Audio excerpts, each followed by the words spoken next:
ഏതൊരാളോടൊപ്പം നമ്മൾ ചായ കുടിക്കാനിരുന്നാലും ഭക്ഷണം കഴിക്കാനിരുന്നാലും സൽക്കാരത്തിന് പോയാലും സിയാറത്തിന് പോയാലും ഹജ്ജിന് പോയാലും ഉംറക്ക് പോയാലും മഖാം സിയാറത്തിൽ സംബന്ധിക്കാൻ വേണ്ടി വന്നാലും ആരോടൊപ്പം കൂടിയാലും കുറ്റത്തിൽ നിന്ന് ഒഴിവാകുന്ന മജ്‌ലിസ് വളരെ കുറവാണ്. നല്ല സദസ്സല്ലേ മൗലിദിന്റെ സദസ്സ്, അതിൽ പങ്കെടുക്കാൻ വേണ്ടി പോയി തിരിച്ചു വരുന്ന ആൾക്ക് കിട്ടുന്നത് സമ്മാനം ഗീബത്താണ്. നല്ല മജ്‌ലിസല്ലേ ഉംറയുടെ മജ്‌ലിസ്, പോയി തിരിച്ചു വരുമ്പോ കുറെ ആൾക്കാരെ ഓപ്പറേഷനാ ലഭിച്ചത്, വേറെ കുറെ കാര്യങ്ങൾക്ക് വേണ്ടി പോയിട്ട് ഫിത്നയും ഫസാദും നമീമത്തുമാണ് ലഭിക്കുന്നത്. അതാണ് അവർ കാരണം പറഞ്ഞത്. ഏതൊരു ചെറിയ സദസ്സിൽ സംഗമിക്കുമ്പോഴും കുറ്റമുക്തമായ സദസ്സ് വളരെ അപൂർവമാണ്. ആ ഒരു കാരണം കൊണ്ട് സഹോദരങ്ങളെ നമ്മൾ പ്രത്യേകം ചിന്തിക്കണം. നമ്മുടെ ജീവിതം നന്നാകാൻ, നമ്മുടെ മനസ്സ് നന്നാകാൻ, നമ്മുടെ ആഖിറം രക്ഷപ്പെടാൻ ഏറ്റവും പ്രധാനപ്പെട്ട ഒരു സംഗതിയാണ് സഹവാസം. ആരോട് സഹവസിക്കുമ്പോഴാ നമ്മൾ നല്ലവരാകുന്നത്, ആരെ മുറുകെ പിടിക്കുമ്പോഴാ നമുക്ക് നല്ല വഴി ലഭിക്കുന്നത്, ദുനിയാവിൽ ആരെയാണ് സ്വീകരിക്കേണ്ടത്, ആരെ പിൻപറ്റിയാണ്, ആരെ തുടർന്നാണ്, ആരോടാണ് എന്നും സലാം പറഞ്ഞ് ജീവിക്കേണ്ടത്. അഷ്റഫുൽ ഖൽഖ് മുഹമ്മദുർ റസൂലുള്ളാഹി സ്വല്ലല്ലാഹു അലൈഹി വസല്ലം തങ്ങളോട് സ്വഹാബത്ത് ചോദിച്ചിട്ടുണ്ട്, മൻ ഹഖ്ഖുൻ നാസി ബിഹുസ്നിസ് സുഹ്ബാ, ഏറ്റവും നല്ല സഹവാസം ഞാൻ പാലിക്കേണ്ടത് ആരോടാണ്? നീ നല്ല ബന്ധവും നല്ല സഹവാസവും പാലിച്ച് ജീവിക്കാൻ ജനങ്ങളിൽ ഏറ്റവും ബന്ധപ്പെട്ടത് ഉമ്മുക്ക, നിന്റെ ഉമ്മയാണ്. ഉമ്മയോട് നീ നല്ല സഹവാസം പാലിക്കണം. പിന്നെ ആരോടാണ് നബിയെ? പിന്നെയും നിന്റെ ഉമ്മയോടാണ്. പിന്നെ ആരോടാണ്? പിന്നെയും നിന്റെ ഉമ്മയോടാണ്. പിന്നെ ആരോടാണ്? പിന്നെ നിന്റെ ഉപ്പയോടാണ്. നല്ല സഹവാസം അവരോട് പുലർത്തണം. ഉമ്മാന്റെ അടുത്ത് ഇരിക്കാനും സംസാരിക്കാനും നേരം വേണം. ഉമ്മയും ബാപ്പയും ഒരു വീട്ടിലാണ്, മക്കള് 4 വീട്ടിലാണ്. എന്നാ 4 വീട്ടിലെ മക്കളും ഉപ്പയോടൊപ്പം ഉമ്മയോടൊപ്പം ഒരുമിച്ചിരിക്കണം. എല്ലാ ദിവസവും വേണോ? എല്ലാ ദിവസവും വേണം. എല്ലായ്പ്പോഴും അവരെ കാണണോ? എല്ലാ ദിവസവും കാണണം. നാട്ടിലുള്ള ആളുകൾക്ക് അതിന് പ്രയാസമില്ല. വിദേശത്തുനിന്ന് ജോലി കഴിഞ്ഞ് ലീവിന് വരുന്നവർ കിട്ടുന്ന 2 മാസം ഒരൊറ്റ ദിവസവും ബാപ്പയോടൊപ്പം 1.5 മണിക്കൂർ രാവിലെയും വൈകുന്നേരവും ചെലവഴിക്കാൻ നേരം കാണണം. കാരണം ബാപ്പയോടൊപ്പം ഉമ്മയോടൊപ്പം ഇരിക്കുന്ന ഇരുത്തം ഏറ്റവും നല്ല സഹവാസമാണ്, ഏറ്റവും നല്ല അനുഭൂതിയാണ്. ചിലരുണ്ട്, അവര് വർഷത്തിൽ ഒരിക്കൽ മാത്രമേ ബാപ്പാനെ കാണുള്ളൂ, വർഷത്തിൽ ഒരിക്കൽ മാത്രമേ ഉമ്മാനെ കാണുള്ളൂ. നാട്ടിലുണ്ടായാലും പെരുന്നാളിന്റെ അന്ന്. അങ്ങനെ പോരാ, എല്ലാ ദിവസവും സഹവാസം പുലർത്തേണ്ട, സഹവാസം നല്ല രീതിയിൽ നൽകേണ്ട, നല്ല രീതിയിൽ സ്വീകരിക്കേണ്ട ഏറ്റവും നല്ല 2 വിഭാഗമാണ് ബാപ്പയും ഉമ്മയും. അവരോട് നല്ല സഹവാസം പാലിക്കണം. എന്നും അവരോടൊപ്പം ഒരുമിച്ച് കൂടണം, അവരോടൊപ്പം സംസാരിക്കണം, അവരോടൊപ്പം ആശയവിനിമയങ്ങൾ നടത്തണം. കാരണം ബാപ്പാന്റെ ഉമ്മാന്റെ മുഖത്തേക്ക് നോക്കുമ്പോൾ കിട്ടുന്ന കൂലിയും പ്രതിഫലവും മറ്റുള്ളവരുടെ മുഖത്തേക്ക് നോക്കുമ്പോൾ നമുക്ക് ലഭിക്കുന്നില്ലല്ലോ. ഭാര്യന്റെ മുഖത്തേക്ക് നോക്കുന്നതിനേക്കാളും കൂടുതൽ പുണ്യം ബാപ്പാന്റെ ഉമ്മാന്റെ മുഖത്തേക്ക് നോക്കുന്നതിനുണ്ട്. അവരെ മുഖത്തേക്ക് നോക്കുന്നതിന് ഹജ്ജിന്റെ പ്രതിഫലമാണെന്ന് അഷ്റഫുൽ ഖൽഖ് റസൂലുള്ളാഹി സ്വല്ലല്ലാഹു അലൈഹി വസല്ലം തങ്ങൾ പറഞ്ഞപ്പോ കൂട്ടത്തിലൊരു സഹാബി ചോദിച്ചില്ലേ, അല്ലാഹുവിന്റെ റസൂലേ, ഞാനൊരു ദിവസം 100 തവണ എന്റെ ഉമ്മാന്റെ മുഖത്തേക്ക് നോക്കിയാലോ? നിങ്ങൾക്ക് 100 ഹജ്ജിന്റെ പ്രതിഫലമാണ്. ഇനി ചില ആൾക്കാർക്ക് പേടിയാണ്. ബാപ്പാന്റെ ടിഷ്യൂ ബാപ്പാന്റെ ഉമ്മാന്റെ അടുത്തേക്ക് പോകാൻ ചില ആളുകൾക്ക് പേടിയാണ്. എന്താ പേടിയെന്നറിയോ?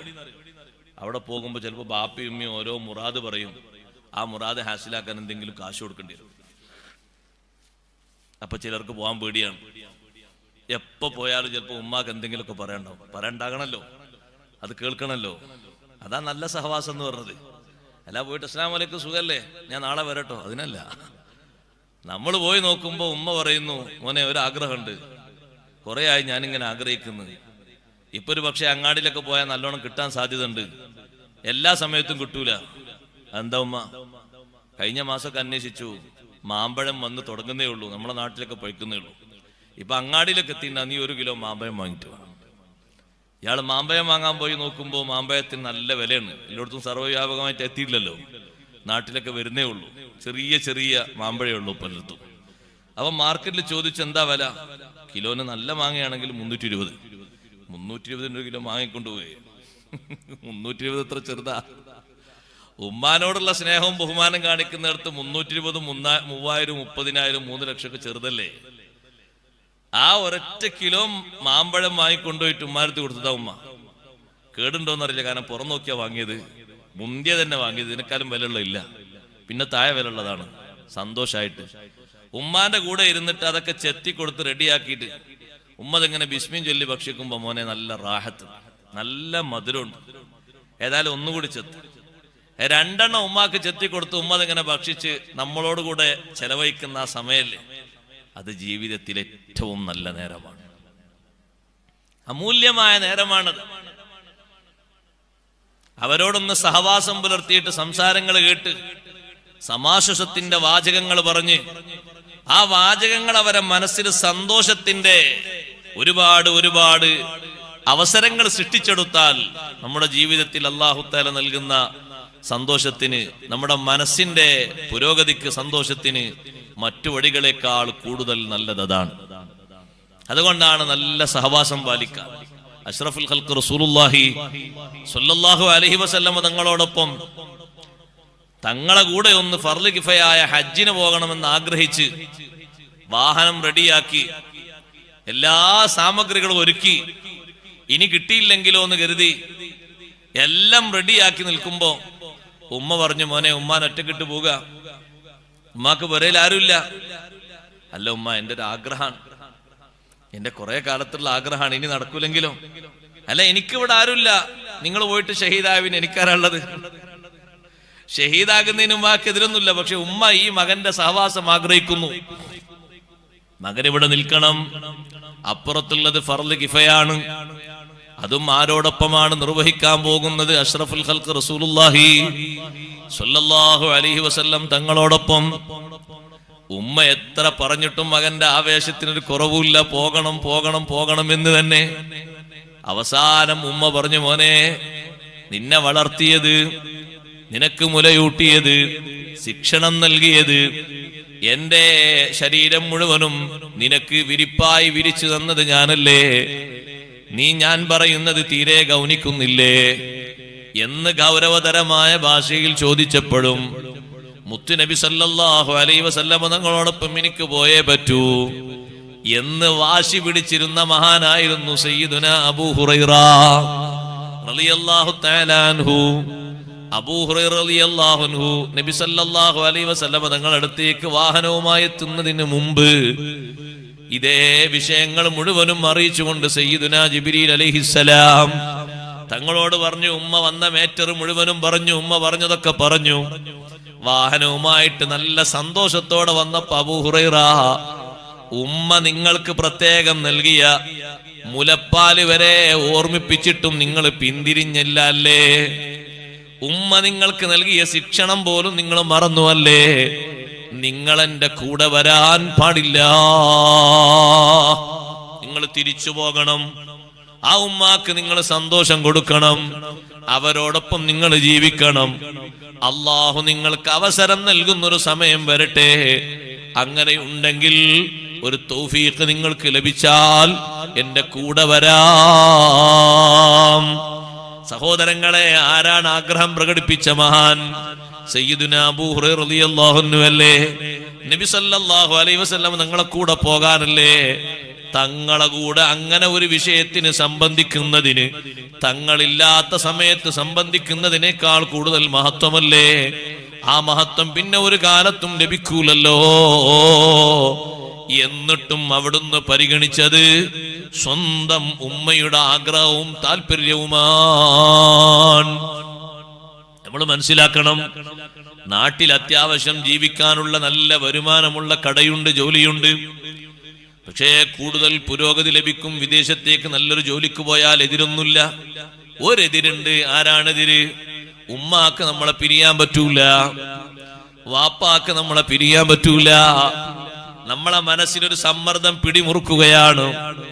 എല്ലാവിധ വാഗ്ദാനങ്ങളും തന്ന് കാശ് കൊടുത്താൽ മതി, അടുത്ത ആഴ്ച തന്നെ കേറാം. ബാപ്പക്ക് ഉമ്മക്ക് മോഹമില്ലാതെ, അവർക്ക് അനുവാദമില്ലാതെ, അവർക്ക് സന്തോഷമില്ലാതെ നമുക്കങ്ങനെ ഒരു ദുനിയാവ് വേണോ? നമ്മൾ ആലോചിക്കണം, നമ്മൾ ചിന്തിക്കണം. അഷ്റഫുൽ ഖൽഖ് മുഹമ്മദുർ റസൂലുള്ളാഹി സ്വല്ലല്ലാഹു അലൈഹി വസല്ലമ തങ്ങൾ നല്ല സഹവാസം പാലിക്കാൻ ഈ ഭൂമി ലോകത്ത് നമ്മളോട് കൽപ്പിച്ച വിഭാഗമാണ് മാതാപിതാക്കൾ. അവരോട് നല്ല സഹവാസം പാലിക്കണം. എപ്പോൾ പോയാലും സുഖദുഃഖ വിവരങ്ങൾ അന്വേഷിക്കണം. നല്ല ക്ഷേമൈശ്വര്യത്തിന് വേണ്ടി ദുആ ചെയ്യണം. അവർക്ക് വേണ്ട ഒത്താശകൾ ചെയ്യണം. അവരോടൊപ്പം ഇരിക്കണം.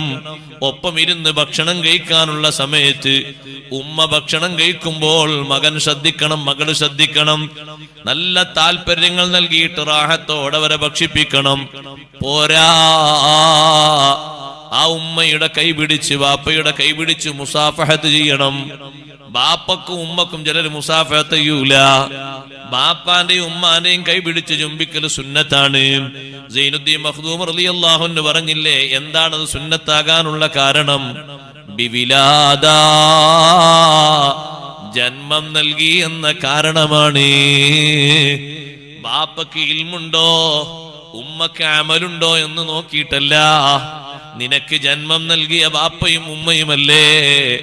അള്ളാഹുവിന്റെ ഭൂമിയിലേക്ക് നിനക്ക് വഴിയൊരുക്കി തന്നതാ ബാപ്പയും ഉമ്മയും അല്ലേ. നിനക്ക് ശിക്ഷണം നൽകിയത് അവരല്ലേ. അവരെ കൈപിടിക്കുന്നത് സുന്നത്താണ്, ദുആ ചെയ്യിപ്പിക്കുന്നത് സുന്നത്താണ്, കൈമുത്തുന്നത് സുന്നത്താണ്. ചിലര് സയ്യിദന്മാരെ കൈ മാത്രമേ മുത്താൻ പറ്റുള്ളൂ എന്ന് മനസ്സിലാക്കിയിരിക്കുകയാണ്. അല്ലല്ല, ബാപ്പാന്റെ ഉമ്മാന്റെ കൈ പിടിക്കണം, സുന്നത്താണ്. മുമ്പൊരിക്കൽ ഹജ്ജിന് പോകുന്ന ഒരാളോട് ഞാൻ പറഞ്ഞു, ബാപ്പാനോട് ഉമ്മാനോട് പറഞ്ഞു, അത് ഞാൻ ഇന്നലെ പറഞ്ഞിട്ടുണ്ട്. സുബ്ഹാനല്ലാഹ്, ഇന്നലെ പറഞ്ഞിട്ടുണ്ട്. അപ്പൊ ചോദിച്ചു, ഇപ്പൊ ഒരു അരമണിക്കൂർ നിങ്ങൾ ഉള്ളിൽ പോയത് പിന്നെ എന്തിനാ? അത് ഭാര്യയെ വിളിച്ച് ഒരുപാട് നസീഹത്ത് കൊടുക്കണ്ട, ഇതിന് പോയതാണ്. നല്ലൊരു കാര്യം കൂടി ചെയ്യ്, അപ്പുറത്തുണ്ടാവും ബാപ്പ. ബാപ്പാന്റെ കൈ പിടിച്ചൊന്ന് മുസാഫഹത്ത് ചെയ്ത് ഒന്ന് ചുംബിച്ചു വരണം. അപ്പൊ ഹജ്ജിന് പോകുന്ന ആകെ സംശയം, അത് ചുംബിക്കണം, ചോദിക്കാനോട് ചുംബിക്കണം. ചുംബിക്കൽ സുന്നത്താണ്, ചുംബിച്ചോട്. നിങ്ങളെ മൂക്കൊന്നും കേടുവരില്ല, മൂക്ക് നന്നാകെയുള്ളൂ. നിങ്ങൾ നെറ്റിയും നിങ്ങളെ മുഖവും നന്നാകെയുള്ളൂ. ഉമ്മാന്റെ കൈയും പിടിച്ചൊന്ന് മുസാഫഹത്ത് ചെയ്ത് കൈയൊന്ന് ചുംബിച്ചോളൂ, സുന്നത്താണത്. അപ്പൊ ചോദിക്കാണ്, ഉസ്താദെ കൈ ചുംബിക്കണോ? ചുംബിക്കണം. ബാപ്പയോടും ഉമ്മയോടുള്ള നല്ല സഹവാസം എന്ന് പറഞ്ഞാൽ എന്താ? ദേഷ്യം പിടിക്കാൻ പാടില്ല, ദേഷ്യത്തിന്റെ ഒരു കണ്ണുകൊണ്ട് നോക്കാൻ പോലും പാടില്ല. നമ്മളെ മക്കളിലേക്ക് ഒരു പക്ഷേ നമ്മൾ ദേഷ്യപ്പെട്ട് അവരനുസരിക്കാൻ വേണ്ടി ഒന്ന് നോക്കിയാലും, ഭാര്യ അനുസരണക്കേട് കാണിക്കുമ്പോ ഒന്ന് ദേഷ്യപ്പെട്ട് നോക്കിയാലും, അനുസരണക്കേട് കാണിക്കുന്ന ബാപ്പാനോടും ഉമ്മാനോടും കണ്ണുരുട്ടാൻ നമുക്ക് പെർമിഷൻ ഇല്ല.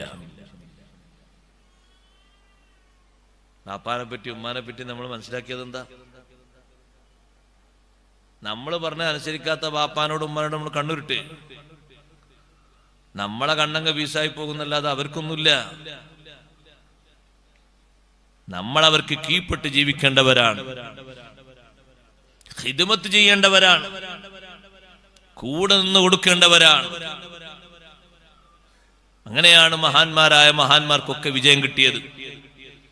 അവരേറ്റവും നല്ല ബന്ധം പുലർത്തിയതും ബന്ധം കാഴ്ചവെച്ചതും സഹവസിച്ചതും ബാപ്പയോടും ഉമ്മയോടുമാണ്. അഷ്റഫുൽ ഖൽഖ് റസൂലുള്ളാഹി സ്വല്ലല്ലാഹു അലൈഹി വസല്ലം തങ്ങൾ കുറഞ്ഞ വർഷമല്ലേ മാതാവിന്റെ സഹവാസം അനുഭവിച്ചിട്ടുള്ളൂ.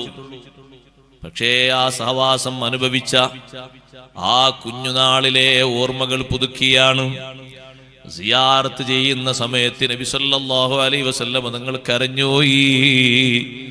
വഅബ്കാ മൻ ഹൗലഹു, ചുറ്റുമുള്ളവരെ കരയിപ്പിച്ചു. ഇടക്കിടക്ക് തങ്ങൾ സിയാറത്ത് ചെയ്യുന്ന ഉമ്മമാരെ ഒന്ന് എണ്ണിത്തരുമോ? ഞാൻ എണ്ണിത്തരാം സഹോദരങ്ങളെ. ഇടക്കിടക്ക് തങ്ങൾ കാണാൻ പോകുന്ന ഉമ്മമാരാരാണ്? ഒന്ന് ബഹുമാനപ്പെട്ട ഉമ്മു ഐമൻ ബീവി റളിയല്ലാഹു അൻഹാ, അവിടുന്ന് ജന്മം നൽകിയ മാതാവാണോ? അല്ല, കുട്ടിക്കാലത്ത് തങ്ങളെ പോറ്റി വളർത്തിയ പരിചാരകരിൽപ്പെട്ട ഒരാളാണ്. അബ്ദുൽ മുത്തലിബ് വിളിച്ച് പ്രത്യേകം എന്റെ മോനെ നോക്കണമെന്ന് ചെറുപ്പകാലത്ത് നിർദ്ദേശം നൽകിയിട്ട് അവിടുത്തെ ഹാദിനത്തായി പരിചാരകയാകാൻ ഭാഗ്യം കിട്ടിയ ഉമ്മു ഐമനാണ് റളിയല്ലാഹു അൻഹാ. ആ ഉമ്മു ഐമൻ ബീവി റളിയല്ലാഹു അൻഹേ നബി സല്ലല്ലാഹു അലൈഹി വസല്ലമ തങ്ങൾ ഇടക്കിടക്ക് കാണാൻ പോകാറുണ്ട് എന്ന് നമ്മളോട് പറഞ്ഞതാരാണ്? സയ്യിദുനാ അബൂബക്കർ സിദ്ദീഖ് റളിയല്ലാഹു അൻഹു. തങ്ങളെ വഫാത്തിന് ശേഷം സിദ്ദീഖ് റളിയല്ലാഹു അൻഹു ഉമർ റളിയല്ലാഹു അൻഹുവോട് പറഞ്ഞു, നമുക്കൊന്ന് ഉമ്മു ഐമൻ ബീവിയെ ഒന്ന് സന്ദർശിക്കാൻ പോയാലോ? കമാ കാന റസൂലുള്ളാഹി സ്വല്ലല്ലാഹു അലൈഹി വസല്ലമ യസൂറുഹാ. ഇടക്കിടക്ക് നബി സല്ലല്ലാഹു അലൈഹി വസല്ലം പോകുന്നൊരു വീടല്ലേ അത്? എന്തിനാ തങ്ങളങ്ങോട്ട് പോകുന്നത്? കുട്ടിക്കാലത്ത് പരിചരണം നൽകി പരിരക്ഷണം നൽകിയത് മറക്കാനായോ? 40 ശേഷം മറക്കാനായോ? 50 ശേഷം മറക്കാനായോ? 60 ശേഷം മറക്കാനായോ? ഇല്ലേ ഇല്ല. രണ്ടുപേരും ആ വീട്ടിലേക്ക് പോയി. ഉമ്മു ഐമൻ ബീവി റളിയല്ലാഹു അൻഹ വിരിയുടെ അപ്പുറത്താണ്. ഉമ്മു ഐമൻ ബീവിയോട് സമ്മതം ചോദിച്ചു വീട്ടിലേക്ക് കയറട്ടെ. ഉമ്മു ഐമൻ ബീവി റളിയല്ലാഹു അൻഹ സമ്മതം നൽകി. വീട്ടിൽ ഈ 2 മഹാന്മാരും എത്തിയ ഉടനെ ഉമ്മു ഐമൻ ബീവി റളിയല്ലാഹു അൻഹ കരയാൻ തുടങ്ങി. സിദ്ദീഖ് റളിയല്ലാഹു അൻഹു ചോദിച്ചു, അല്ല ഉമ്മു ഐമൻ ബീവി, നിങ്ങൾ എന്തിനാണ് കരയുന്നത്? അഷ്റഫുൽ ഖൽഖ് സല്ലല്ലാഹു അലൈഹി വസല്ലം വഫാത്തായ ദിനാണോ കരയുന്നത്? മുത്തുനബി തങ്ങൾക്ക് അല്ലാഹുവിന്റെ അടുക്കൽ അല്ലാഹ് ഖൈറല്ലേ കണക്കാക്കിയത്, ഷർറൊന്നും കണക്കാക്കൂലല്ലോ. തങ്ങളുടെ ജീവിതത്തിലും ഖൈറാണ്, വഫാത്തിന് ശേഷവും തങ്ങൾക്ക് ലഭിക്കുന്നത് ഖൈറാണ്. പിന്നെ നിങ്ങൾ എന്തിനാണ് കരയുന്നത്? ഉമ്മു ഐമൻ ബീവി റളിയല്ലാഹു അൻഹ പറയുന്നു, തങ്ങൾ വഫാത്തായതിന്റെ പേരിലല്ല ഞാൻ കരയുന്നത്. ഞാൻ ചിന്തിച്ചു പോയി, ഇനി നമ്മൾക്കിടയിൽ എന്ത് പ്രശ്നമുണ്ടായാലും എന്ത് സങ്കീർണതകൾ വന്നാലും വഹ്യ് ഇറങ്ങൂലല്ലോ. തങ്ങളുണ്ടാകുമ്പോ എന്തൊരു എളുപ്പമാണ്. മക്കയിലല്ല, മദീനയിലല്ല, കൂഫയിലല്ല, ബസറയിലല്ല, ഇറാഖിലല്ല, എന്ത് പ്രശ്നങ്ങളുണ്ടായാലും അല്ലാഹു തങ്ങൾ മുഖേന പ്രതിവിധി തന്നില്ലേ, വഹ്യ് തന്നില്ലേ, നിർദ്ദേശങ്ങൾ തന്നില്ലേ, നമുക്ക് എളുപ്പം വന്നില്ലേ. എത്ര പ്രശ്നങ്ങൾക്കാണ് വഹ്യിലൂടെ നിർദ്ദേശം കിട്ടിയത്. ലോകത്തിന്റെ വിവിധ ഭാഗങ്ങളിലുള്ള പ്രശ്നങ്ങൾക്ക് നിർദ്ദേശം വന്നത് വഹ്യ് മാർഗത്തിലൂടെയല്ലേ. അത് നിർത്തപ്പെട്ടു പോയല്ലോ.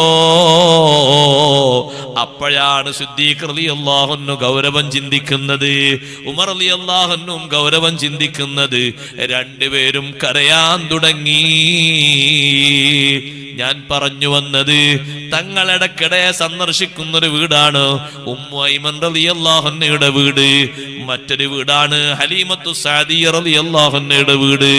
മറ്റൊരു വീടാണ് ഫാത്തിമ ബിൻത് അസദ് റളിയല്ലാഹു അൻഹയുടെ വീട്.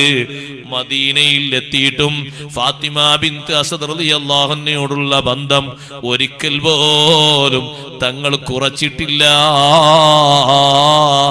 കാരണം 8ാമത്തെ വയസ്സു മുതൽ 25ാമത്തെ വയസ്സ് വരെ, അതിനുശേഷവും ഫാത്തിമ ബിൻത് അസദ് റളിയല്ലാഹു അൻഹ സ്വന്തം മക്കളെക്കാൾ കൂടുതൽ പരിഗണന നൽകിയിട്ട് ഏറ്റവും നല്ല ബന്ധം കാത്തു സൂക്ഷിച്ചത് സയ്യിദുനാ മുഹമ്മദുർ റസൂലുള്ളാഹി സ്വല്ലല്ലാഹു അലൈഹി വസല്ലം തങ്ങളോടാണ്.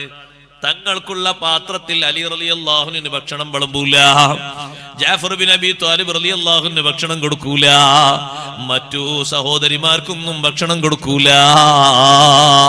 വലിയ ബഹുമാനമല്ലേ നൽകിയത്.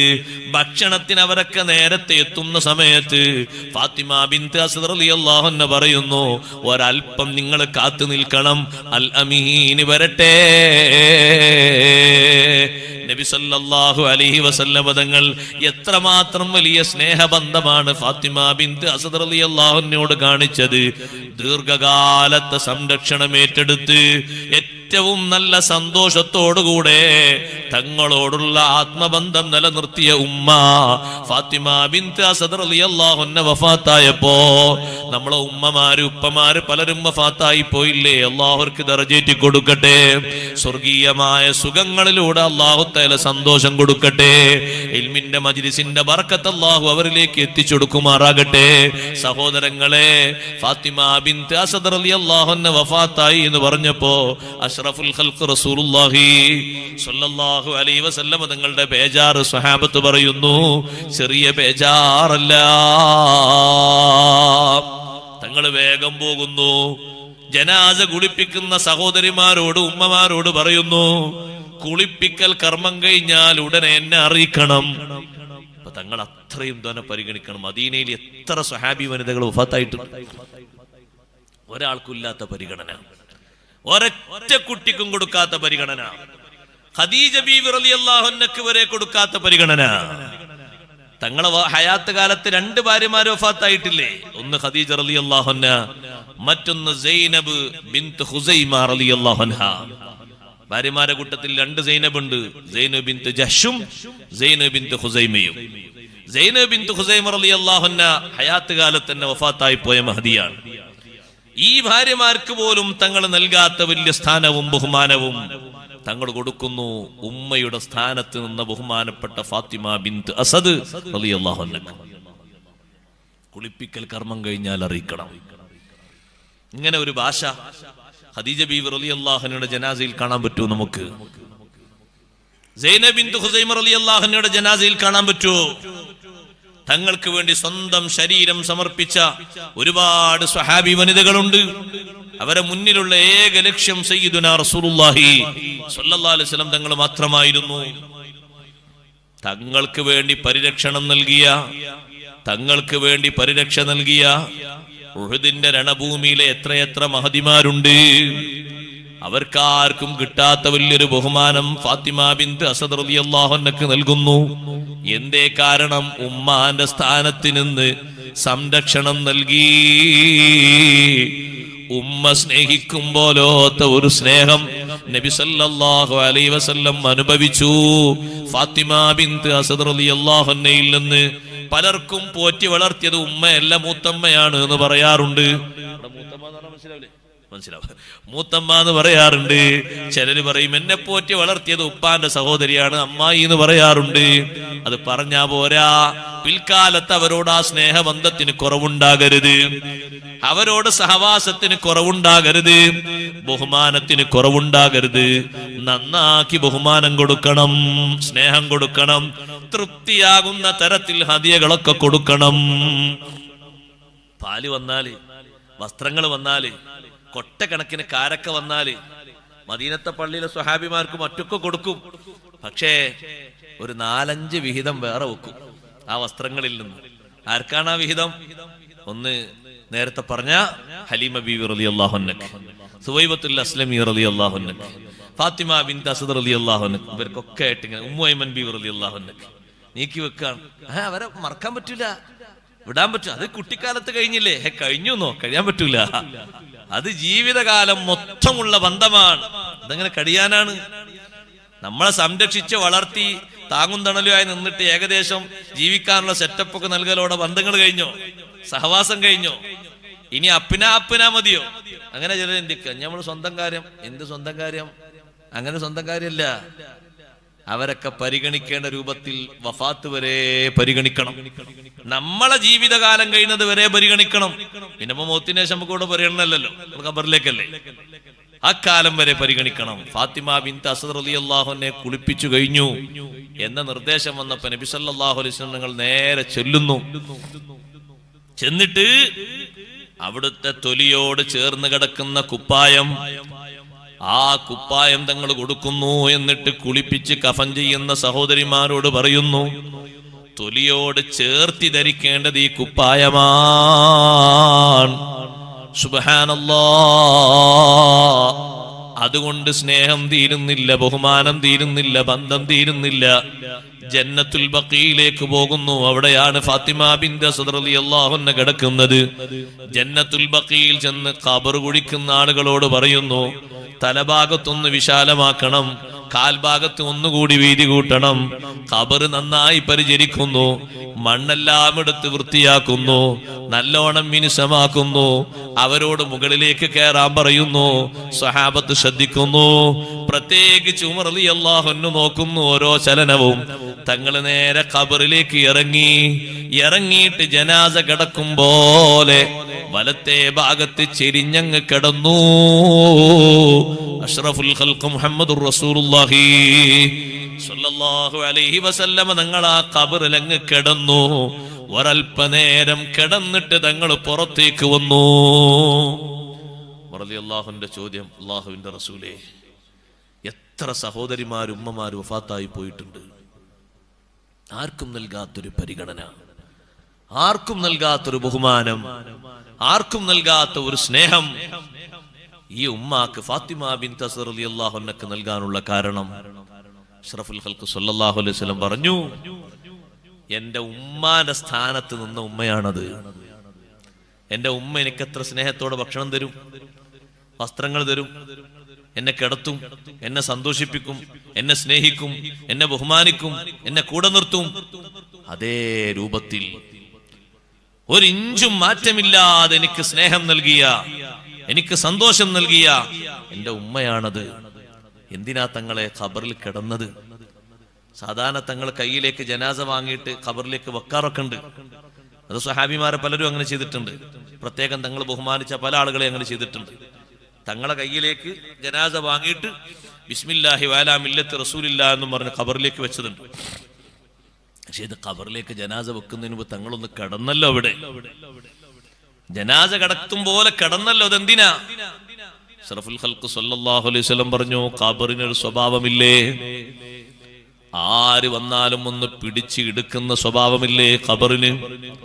നമുക്കൊക്കെ പോയി കിടക്കാൻ ഒരു കുഴിയില്ലേ സഹോദരങ്ങളെ? ജനിച്ചതോടെ അള്ളാഹു റെഡിയാക്കിയില്ലേ? നമ്മളതിലേക്ക് നടന്ന് നടന്ന് അടുക്കുന്നു എന്നില്ലേ ഉള്ളൂ. ദൂരം കുറഞ്ഞിരിക്കുകയല്ല, ദൂരം അകന്ന ദൂരം കുറഞ്ഞ് കുറഞ്ഞ് കുറഞ്ഞ് കുറഞ്ഞ് ഖബറിലേക്ക് നമ്മൾ ഇങ്ങനെ നടന്ന് അടുക്കുകയാണ്. നിശ്ചയിച്ച ഖബറിലേക്ക് നമ്മൾ അങ്ങനെ നടന്നെടുക്കുകയാണ്. ആ ഖബർ എന്റെ ഉമ്മാനെ ഒരിക്കലും ഇടുക്കിക്കൂടാ. എന്നിട്ട് നബി സല്ലല്ലാഹു അലൈഹി വസല്ലം തങ്ങൾ പറഞ്ഞു, ലൗ നജാ അഹദുൻ മിൻ ലഗ്തത്തിൽ ഖബരി ലനജാ Saad bin Muadh.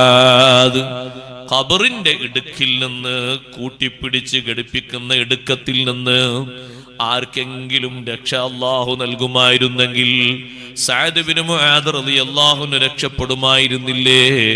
Saad bin Muadh റളിയല്ലാഹു അൻഹു പോലും ഖബർ ഇടുക്കി പോയില്ലേ? മഹാനവറുകൾ ചെറിയ ആളാണോ? അല്ല. ഇഹ്തസ്സ അർശുർ Rahmani ലിമൗതി Saad bin Muadh. Saad റളിയല്ലാഹു അൻഹു വഫാത്തായപ്പോൾ അല്ലാഹുവിന്റെ അർശല്ലേ വിറച്ചത്? അനുശോചനം രേഖപ്പെടുത്തിയതാണ്. നമ്മൾ വഫാത്തായാൽ ഏത് കെട്ടിടം അറിയാനാണ്? ഏത് മരങ്ങൾ അനുശോചിക്കാനാണ്? നാളെ അർശ് എന്ന് പറയുന്ന തണൽ നൽകുന്നൊരു വലിയ സൃഷ്ടിയില്ലേ? ആ സൃഷ്ടി വിറച്ചുപോയ മരണമാണ് സഅദ് ബിൻ മുആദ് റളിയല്ലാഹു അൻഹുവിന്റെ മരണം. വിശുദ്ധ ഇസ്ലാമിന്റെ അഷ്റഫുൽ ഖൽഖ് സ്വല്ലല്ലാഹു അലൈഹി വസല്ലം തങ്ങൾക്ക് സന്തോഷമുള്ള പിന്തുണ നൽകിയ മഹാനാണ് സഅദ് ബിൻ മുആദ് റളിയല്ലാഹു അൻഹു. ബദറിലേക്ക് തങ്ങൾ സ്വഹാബത്തിനോടൊപ്പം നീങ്ങുമ്പോ മുഹാജിറുകൾ വളരെ കുറവാണ്. 200-ലധികം വരുന്നത് അൻസാറുകളാണ് ആ കൂട്ടത്തിലുള്ളത്. നബി സല്ലല്ലാഹു അലൈഹി വസല്ലം തങ്ങൾക്ക് അല്ലാഹുവിന്റെ നിർദ്ദേശം വന്നു, അല്ലാഹുവിന്റെ റസൂലേ, കച്ചവട സംഘം രക്ഷപ്പെട്ട് മക്കയിലെത്തിപ്പോയി. മറ്റൊരു സംഘം വരുന്നുണ്ട്. അത് നിങ്ങളോട് നേരിടാനാ വരുന്നത്. അവരെ നേരിടാൻ വരുമ്പോ തിരിച്ച് അവരോടൊന്ന് പ്രതിരോധിക്കാൻ അല്ലാഹ് നിങ്ങൾക്ക് സമ്മതം തന്നിരിക്കുന്നു. അത് സ്വഹാബിമാരെ അറിയിച്ചപ്പോ മുഹാജിറുകൾക്ക് അതിൽ പരിഭവമില്ല. അവര് നാടും വീടും കുടുംബവും സ്വത്തും ഒക്കെ ഒഴിവാക്കി തങ്ങളോടൊപ്പം ചേർന്നവരല്ലേ. പക്ഷേ ബഹുഭൂരിപക്ഷമുള്ളത് അൻസാറുകളാണ്. നബി സല്ലല്ലാഹു അലൈഹി വസല്ലം അല്പനേരം മൗനം പാലിച്ചപ്പോ അൻസാറുകളെ നേതാവായ സഅദ് ഇബ്നു മുആദ് റളിയല്ലാഹു അൻഹു ചോദിച്ചു, ഞങ്ങളെ മറുപടിക്ക് വേണ്ടിയാണോ തങ്ങൾ കാത്തു കഴിയുന്നത്? തങ്ങൾ പറഞ്ഞു, അതെ, നിങ്ങളെ മറുപടിയാണ് എനിക്ക് വേണ്ടത്. സഅദ് ഇബ്നു മുആദ് റളിയല്ലാഹു അൻഹു പറഞ്ഞു, അല്ലാഹുവിന്റെ റസൂലേ, ഞങ്ങൾ പറഞ്ഞോട്ടെ. അൻസാറുകളെ മൊത്തം ക്യാപ്റ്റനായിട്ട് ആ കൂട്ടത്തിലുള്ളത് മഹാനവറുകളാണ്. സഅദ് ഇബ്നു മുആദ് റളിയല്ലാഹു അൻഹു പറഞ്ഞു, ഒരിക്കലും മൂസാ നബി അലൈഹിസ്സലാമിന്റെ അനുയായികൾ മൂസാ നബി അലൈഹിസ്സലാമിനോട് പറഞ്ഞതുപോലെ ഞങ്ങൾ ഒരിക്കലും തങ്ങളോട് പറയൂല. മൂസാ നബി അലൈഹിസ്സലാം അള്ളാഹുവിൽ നിന്ന് ഡയറക്റ്റായി ഭക്ഷണം വാങ്ങിക്കൊടുത്ത്, നല്ല ജലാശയങ്ങൾ ഒരു പാറക്കല്ലിൽ നിന്ന് അടിച്ചിട്ട് കുടുംബങ്ങൾക്കൊരു വില്ലു മടക്കാതെ സൗജന്യ വെള്ളം കൊടുത്ത്, മേഘത്തിന്റെ തണല് വാങ്ങിക്കൊടുത്ത്, ഇഷ്ടം പോലെ ബഹുമാനങ്ങൾ അള്ളാഹുവിൽ നിന്ന് വാങ്ങിക്കൊടുത്ത സമൂഹം ധിക്കാരികളായ ആളുകളോടൊന്ന് ചെറുത്തു നിന്ന് അവരെ തോൽപ്പിക്കാൻ വേണ്ടി ഒന്ന് ക്ഷണിച്ച സമയത്ത് ആ സമൂഹത്തിന്റെ മറുപടി, ഇദ്ഹബ് അൻത വറബ്ബുക ഫഖാതിലാ ഇന്നാ ഹാഹുനാ ഖാഇദൂൻ. നിങ്ങളും നിങ്ങളെ പടച്ചവനും പോയി യുദ്ധം ചെയ്തോളി, ഞങ്ങൾ ഇവിടെ വീട്ടിൽ വിശ്രമിക്കാണെന്ന് പറഞ്ഞു. ഞങ്ങൾ ഒരിക്കലും അങ്ങനെ പറയൂല. ഞങ്ങളെ ഭാഷ എന്താണെന്നറിയോ തങ്ങളെ? ഇദ്ഹബ് അൻത വറബ്ബുക ഫഖാതിലാ ഇന്നാ മഅകും മുഖാതിലൂൻ. ഞങ്ങൾ തങ്ങളോടൊപ്പം അടി ഉറച്ചു തന്നെ ഉണ്ടാകും, ഒരിക്കലും ഞങ്ങൾ പിന്തിരിയൂല. കത്തിക്കൊണ്ടിരിക്കുന്ന ഒരു പർവ്വതം ചാടി കയറി അപ്പുറത്തെത്താനാ തങ്ങൾ നിർദ്ദേശിക്കുന്നതെങ്കിൽ ഞങ്ങൾ അതിനൊരുക്കമാണ്. കര കാണാത്തൊരു കടൽ നീന്തിക്കടന്ന് അക്കരെ എത്തണമെന്നാണോ തങ്ങൾ പറയുന്നത്? ഞങ്ങൾ അതിന് സന്നദ്ധരാണ്. ഈ മറുപടി കേട്ടപ്പോൾ ഏറ്റവും കൂടുതൽ സന്തോഷിച്ചു സയ്യിദുനാ റസൂലുള്ളാഹി സ്വല്ലല്ലാഹു അലൈഹി വസല്ലം. ധീരോദാത്തമായ ഈ പിന്തുണ നൽകിയ വലിയ മഹാനുഭാവനാണ് സഅദ് ഇബ്നു മുആദ് റളിയല്ലാഹു അൻഹു. ചെറിയ മഹാനല്ല. ആ മഹാനുഭാവൻ വഫാത്തായപ്പോ അർശ് വരെ കിടുകിട വിറച്ചുപോയി. ഖബറിലേക്ക് വെച്ചപ്പോ ഖബറൊന്ന് പിടിച്ചൊന്നിടുക്കി. ആ തങ്ങൾ പറഞ്ഞത്, ആരെങ്കിലും അതിൽ രക്ഷപ്പെടുമായിരുന്നെങ്കിൽ സഅദ് ഇബ്നു മുആദ് റളിയല്ലാഹു അൻഹു രക്ഷപ്പെടുമായിരുന്നു. മഹാനെപ്പോലും ഖബറെടുക്കിയിട്ടുണ്ട്. അള്ളാഹു നമുക്ക് രക്ഷ നൽകുമാറാകട്ടെ. മുഅ്മിനീങ്ങളൊക്കെ വരുമ്പോ ഖബർ എടുക്കും, എന്നെ എടുക്കും, നിങ്ങൾ എടുക്കും. പക്ഷെ അത് പിടുത്തം വിടാത്ത എടുക്കമാകരുത്. അവിടെയാണ് നമ്മൾ കൊടുക്കുക. ഒരാലിംഗനം എന്ന അർത്ഥത്തിൽ ഖബറിന് അങ്ങനെ ഒരു എടുക്കുന്ന ഒരു അണച്ചുകൂട്ടുന്ന ഒരു സ്വഭാവമുണ്ട്, ഇപ്പോഴുണ്ടത്. പിടുത്തം വിടാത്ത രൂപത്തിൽ ഖബർ അങ്ങനെ പിടിച്ചൊന്ന് കുലുക്കി ശരിക്കൊന്ന് എടുക്കുന്നുണ്ട്. അത് വിശ്വാസരംഗത്ത് വൈകല്യം സംഭവിച്ച ആളുകളെയാണ്. വാരിയല് കോർക്കും വിധത്തിലുള്ളൊരു ഇടുക്കമുണ്ട് ഖബറിന്. അള്ളാഹു നമ്മളെ കാത്തുരക്ഷിക്കട്ടെ. അത് സംഭവിച്ചാൽ പിന്നെ ഒരു നിലക്ക് രക്ഷപ്പെടാൻ കഴിയൂല. അല്ലാതെ ഒരു വരവേൽപ്പിന്റെ ഭാഗമായിട്ടൊരു അണച്ചുകൂട്ടലുണ്ട്. ആ അണച്ചുകൂട്ടലാണ് സഅദ് റളിയല്ലാഹു അൻഹു ചെയ്തത്. പക്ഷെ അത് സഹിക്കാത്തത് കൊണ്ട് ഖബറിന്റെ പുറത്തു നിന്ന് നബി സല്ലല്ലാഹു അലൈഹി വസല്ലം തങ്ങൾ തസ്ബീഹ് ചൊല്ലി. സ്വഹാബത്തിന് മനസ്സിലാകുന്നില്ല എന്തിനാണ് തസ്ബീഹ് എന്ന്. സുബ്ഹാനല്ലാഹ്. അപ്പൊ അവരും കൂടെ ചൊല്ലി സുബ്ഹാനല്ലാഹ് സുബ്ഹാനല്ലാഹ് സുബ്ഹാനല്ലാഹ്. കുറെ നേരം തസ്ബീഹ്. പിന്നെ കുറച്ചു കഴിഞ്ഞപ്പോ തക്ബീർ തുടങ്ങി. അപ്പൊ അവരും ചൊല്ലി തക്ബീർ. രണ്ടും നിർത്തലായപ്പോ ചോദിച്ചു, ലിമ സബ്ബഹത സുമ്മ കബ്ബർത തവീലാ. ദീർഘിച്ച നേരം തസ്ബീഹ് ചൊല്ലിയല്ലോ നബിയെ, പിന്നെ കുറെ നേരം തക്ബീറും ചൊല്ലിയല്ലോ, എന്തിനാണെന്ന് മനസ്സിലായില്ല. തങ്ങൾ ചൊല്ലിയപ്പോ ഞങ്ങളും കൂടെ അങ്ങ് ചൊല്ലി. ഞങ്ങളോട് അങ്ങനെയല്ലേ കൽപ്പിക്കപ്പെട്ടത്? തങ്ങൾ നിർവഹിക്കുമ്പോ കൂടെ നിർവഹിക്കാനല്ലേ കൽപ്പന, പിൻപറ്റാനല്ലേ ഞങ്ങളോട് നിർദ്ദേശം. ഞങ്ങളും ചെയ്തു. തങ്ങൾ പറഞ്ഞു, ഖബറിന്റെ പുറംഭാഗത്ത് നിന്ന് തങ്ങൾ പറയാണ്, ലഖദ് തളായഖ അലാ ഹാദൽ അബ്ദി സ്വാലിഹി ഖബ്റുഹു. ഈ നല്ല മനുഷ്യനെ ഖബർ ഇടുക്കിപ്പോയി. അതൊരിക്കലും എന്റെ ഉമ്മാനെ ഖബർ എടുക്കൂല. അതിനാണ് ഞാനൊന്ന് ഇറങ്ങി കിടന്നത് എന്ന് സയ്യിദുനാ റസൂലുള്ളാഹി സ്വല്ലല്ലാഹു അലൈഹി വസല്ലം. എന്തൊരു സ്നേഹ! തങ്ങൾ പറഞ്ഞു, ഇതേ ഹദീസിന്റെ വേറെ റിപ്പോർട്ടിൽ കാണാം, എന്റെ മകൻ ഇബ്രാഹിമിനെ പോലും ഖബർ എടുക്കിയിട്ടുണ്ട്. ആ ഉമ്മാനോട് കാണിച്ചൊരു സ്നേഹസ്പർശമായ ബന്ധമില്ലേ ഇന്ന് നമ്മുടെ സമൂഹത്തിൽ കിട്ടാക്കനിയായിരിക്കുന്ന? അതാണ് നമുക്ക് കണക്ഷൻ, നമുക്ക് കമ്മ്യൂണിക്കേഷൻ. ഇവരോടൊന്നുമല്ല, പുറത്തുള്ള വേറെ കുറെ ആൾക്കാരോടാണ്. പറ്റാത്തവരോടും പറ്റുന്നവരോടായ കുറെ ആൾക്കാരോട്. അകത്തിരിക്കുന്ന കുറെ അകക്കടമ്പുകളുണ്ട്, അവരോടൊന്നും നമുക്ക് ടച്ചില്ല, ബന്ധമല്ല, സ്നേഹമല്ല, സഹവാസമല്ല. പുറത്തിരിക്കുന്ന കുറെ ആളുകൾക്ക് അവരോടാണ്. ചില ആളുകൾ കൂട്ടുകാരോട് ഇഷ്ടം പോലെ നേരെ വർത്തമാനം പറയും. വർത്തമാനം പറഞ്ഞോട് കുഴപ്പമൊന്നുമില്ല. വീട്ടിലേക്ക് എത്തി, മോനെ എവിടെ ഒരു കാര്യം ചോദിക്കാണ്ട്, എനിക്ക് തിരക്കാണ്, നാളെ നോക്കാം, ഇപ്പൊ സംസാരിക്കാൻ നേരമില്ല. അപ്പൊ മോനെ നീ ഇത്രയും നേരം 10 മണി നേരം വർത്തമാനം. അതെന്റെ കൂട്ടുകാരനോട് കുറെ കാര്യങ്ങൾ സംസാരിക്കാണ്. 5 കൊല്ലത്തിന് ശേഷം ഞങ്ങൾ കണ്ടത്. ആ 5 കൊല്ലത്തിന് ശേഷം കാണുന്ന കൂട്ടുകാരനാണോ ബന്ധം? ഈ നിലക്ക് ജന്മം നൽകിയിട്ട് ശിക്ഷണം നൽകിയ മാതാവിനോടാ ബന്ധം? മാതാവ് പറയാണ് ഒന്ന് ഇവിടെ കുറച്ചു നേരം സംസാരിക്കാറുണ്ട്. അപ്പൊ ഇയാൾ പറയാൻ തിരക്കാണ്, നിനക്ക് ടൈമില്ല, നാളെ വേണമെങ്കിൽ നോക്കാം. മരണം പോലും ചിന്തല്ലാതെ അങ്ങനെ പറയാൻ പറ്റുമോ? നാളെ ആര് ബാക്കിയിരിക്കും? ആ ഉമ്മ മരണപ്പെട്ടു പോയ ഇന്നലെ എന്നെ സംസാരിക്കാൻ വേണ്ടി 10 മിനിറ്റ് അടുത്തിരിക്കാൻ പറഞ്ഞപ്പോ എനിക്ക് സാധിച്ചില്ലല്ലോ എന്ന് പറഞ്ഞു ദ്വാരുന്നിട്ട് കാര്യമുണ്ടോ? അതല്ലേ ആ സഹവാസത്തിന്റെ മധുരം കൊടുക്കണം, നല്ലോണം സഹവസിക്കണം. ഭാര്യമാരോട് ഭർത്താക്കന്മാര് നല്ലോണം സഹവസിക്കണം, അവരെ കൂടെ ഇരുന്നിട്ട് അവരോട് വർത്തമാനം പറയണം. അഷ്റഫുൽ ഖൽഖ് റസൂലുള്ളാഹി സ്വല്ലല്ലാഹു അലൈഹി വസല്ലം നിങ്ങൾ പാലിച്ച സഹവാസമാണ്. ഭാര്യമാര് 9 പേരും തങ്ങളെ ചുറ്റുഭാഗത്തും ഇരുന്ന് വർത്തമാനം പറയുന്നു. ഇമാം ബുഖാരി റഹ്മത്തുള്ളാഹി അലൈഹി റിപ്പോർട്ട് ചെയ്യുന്ന ഹദീസിൽ കാണാം, നമ്മളെ വീട്ടിൽ ഒരു ഭാര്യ ഉണ്ടായാൽ തന്നെ എന്തൊരച്ചുണ്ടാവും, 2 ഭാര്യമാരും സഹോദരിമാരൊക്കെ ഉണ്ടായാൽ തന്നെ 9 ആളും ചുറ്റും ഇരുന്നിട്ട് വർത്തമാനം പറയാണ്. ഒരു ഭാഗത്തിരിക്കുന്നുണ്ട് സയ്യിദുനാ റസൂലുള്ളാഹി സ്വല്ലല്ലാഹു അലൈഹി വസല്ലം. തങ്ങളെ സഹവാസാണ്. ചില ആൾക്കാർ മനസ്സിലാക്കിയത് തങ്ങൾ ഇങ്ങനെ പരിപാടി തിരക്കൊക്കെ കഴിഞ്ഞ് വീട്ടിലേക്ക് വരെ വിശ്രമിക്കുക, പോവുക, വരെ, അങ്ങനൊന്നല്ല. ആ വീട്ടിൽ വന്നിരുന്നത് ഏത് വീട്ടിലാണോ തങ്ങളുള്ളത്, 9 മുറികളിൽ ഏത് മുറിയിലാണോ, ബാക്കി 8 മുറികളിൽ നിന്നും അങ്ങോട്ട് ആളുകൾ എത്തും. നമ്മുടെ ഉമ്മമാരെത്തും. അവരോരോ ഭാഗത്തിരിക്കും. എന്നിട്ട് വർത്തമാനങ്ങൾ അങ്ങനെ പറയും. ആ ഉള്ള നേരം നബി സല്ലല്ലാഹു അലൈഹി വസല്ലം സന്തോഷത്തോടെ അത് കേൾക്കും. ചിലപ്പോൾ അവിടെ ക്രോസിംഗ് ഒക്കെ ഉണ്ടാകും. അത് തെറ്റല്ലാത്ത രൂപത്തിലാണെങ്കിൽ തങ്ങളും അതിലൊന്ന് പങ്കെടുക്കും, അത്ര തന്നെ. തെറ്റാകുന്ന ഭാഷ നീണ്ടുപോയാൽ അവിടെ തങ്ങൾ പ്രതിരോധിക്കുകയെ അങ്ങനെ പറയാൻ പറ്റില്ല. അങ്ങനെ പറയരുത്. അത് പ്രതിരോധിക്കും, അത് തിരുത്തും. അല്ലെങ്കിൽ അവരെ കൂടെ ഇരുന്നിട്ട് ഈ വർത്തമാനങ്ങൾ തങ്ങളിങ്ങനെ കേൾക്കാം, വിവരങ്ങൾ അന്വേഷിക്കുന്നത്, പരസ്പരം പറയുന്നത്. എല്ലാവരും ഒരേ പ്ലാറ്റ്ഫോമിൽ 9 ആളും ഒരുമിച്ച് കൂടി എന്ന് പറയുമ്പോ തന്നെ സ്നേഹത്ര വലുതാ അല്ലേ? ഇന്നിപ്പോ 2 ഭാര്യമാര് പലർക്കും ഉണ്ടാകും, പക്ഷെ 2 പേരും ജീവിതത്തിൽ കണ്ടിട്ടില്ല എന്ന് പറയും ചിലരൊക്കെ. 2 പേരും ഒരിക്കലും കണ്ടിട്ടില്ല, ഇനി കാണാതിരിക്കാൻ വേർക്കണമെന്നും പറയും. ഇതങ്ങനല്ല. ഇത് 9 ഭാര്യമാരും ഒരേ മുറിയിൽ ഇരുന്ന് വർത്തമാനം പറയാണ്. അപ്പൊ ഈ ശബ്ദം കേട്ടുകൊണ്ട് പുറത്തുനിന്ന് ഇങ്ങനെ വരുന്നു ബഹുമാനപ്പെട്ട ഉമർ ബിൻ ഖത്താബ് റളിയല്ലാഹു അൻഹു. നമ്മളെ ഉമ്മമാരിൽപ്പെട്ട ഒരു ഉമ്മ പതുക്കെ എണീറ്റപ്പോ ഉമർ റളിയല്ലാഹു അൻഹു കണ്ടു. ബാക്കിയുള്ള ഉമ്മമാരോട് പറഞ്ഞു ഉമർ വരുന്നുണ്ട്. അപ്പൊ എല്ലാവരും കൂടി ഉള്ളിലേക്ക് അങ്ങ് പോയി. അവിടെ ആകെ ശാന്തമായി, നിശ്ചലാവസ്ഥയിലായി. ഉമർ റളിയല്ലാഹു അൻഹു ഒന്ന് സലാം പറഞ്ഞു. ഞാനിവിടെ വരുമ്പോ പുറത്തുനിന്ന് എന്തോ ശബ്ദം കേട്ടല്ലോ നബിയെ, കുറെ ആളുകൾ സംസാരിക്കുന്നു, ഇപ്പൊ ഒച്ചൊന്നും കേൾക്കുന്നില്ലല്ലോ. അപ്പൊ നബി സല്ലല്ലാഹു അലൈഹി വസല്ലം നിങ്ങൾ പറഞ്ഞു, അത് നിങ്ങളെ ഉമ്മമാരാണ്, ഉമ്മഹാത്തുൽ മുഅ്മിനീങ്ങൾ, അവരെല്ലാവരും ഒരുമിച്ചിരുന്ന് വർത്തമാനം പറഞ്ഞാണ്. ഉമർ റളിയല്ലാഹു അൻഹു ചുപ്പ് എന്തിനാ അവർ നിർത്തിയത്? തങ്ങളെടുത്തുനിന്ന് വർത്തമാനം പറയില്ല, ആ വർത്തമാനം പറയുന്നല്ലോ, അത് കഴിഞ്ഞിട്ട് എനിക്ക് കയറിയാൽ മതിയല്ലോ. ഇത് ഇടയ്ക്ക് വെച്ച് ഷടംബറയിക്കിട്ട് ഉള്ളിലേക്ക് പോയത് എന്തിനാ?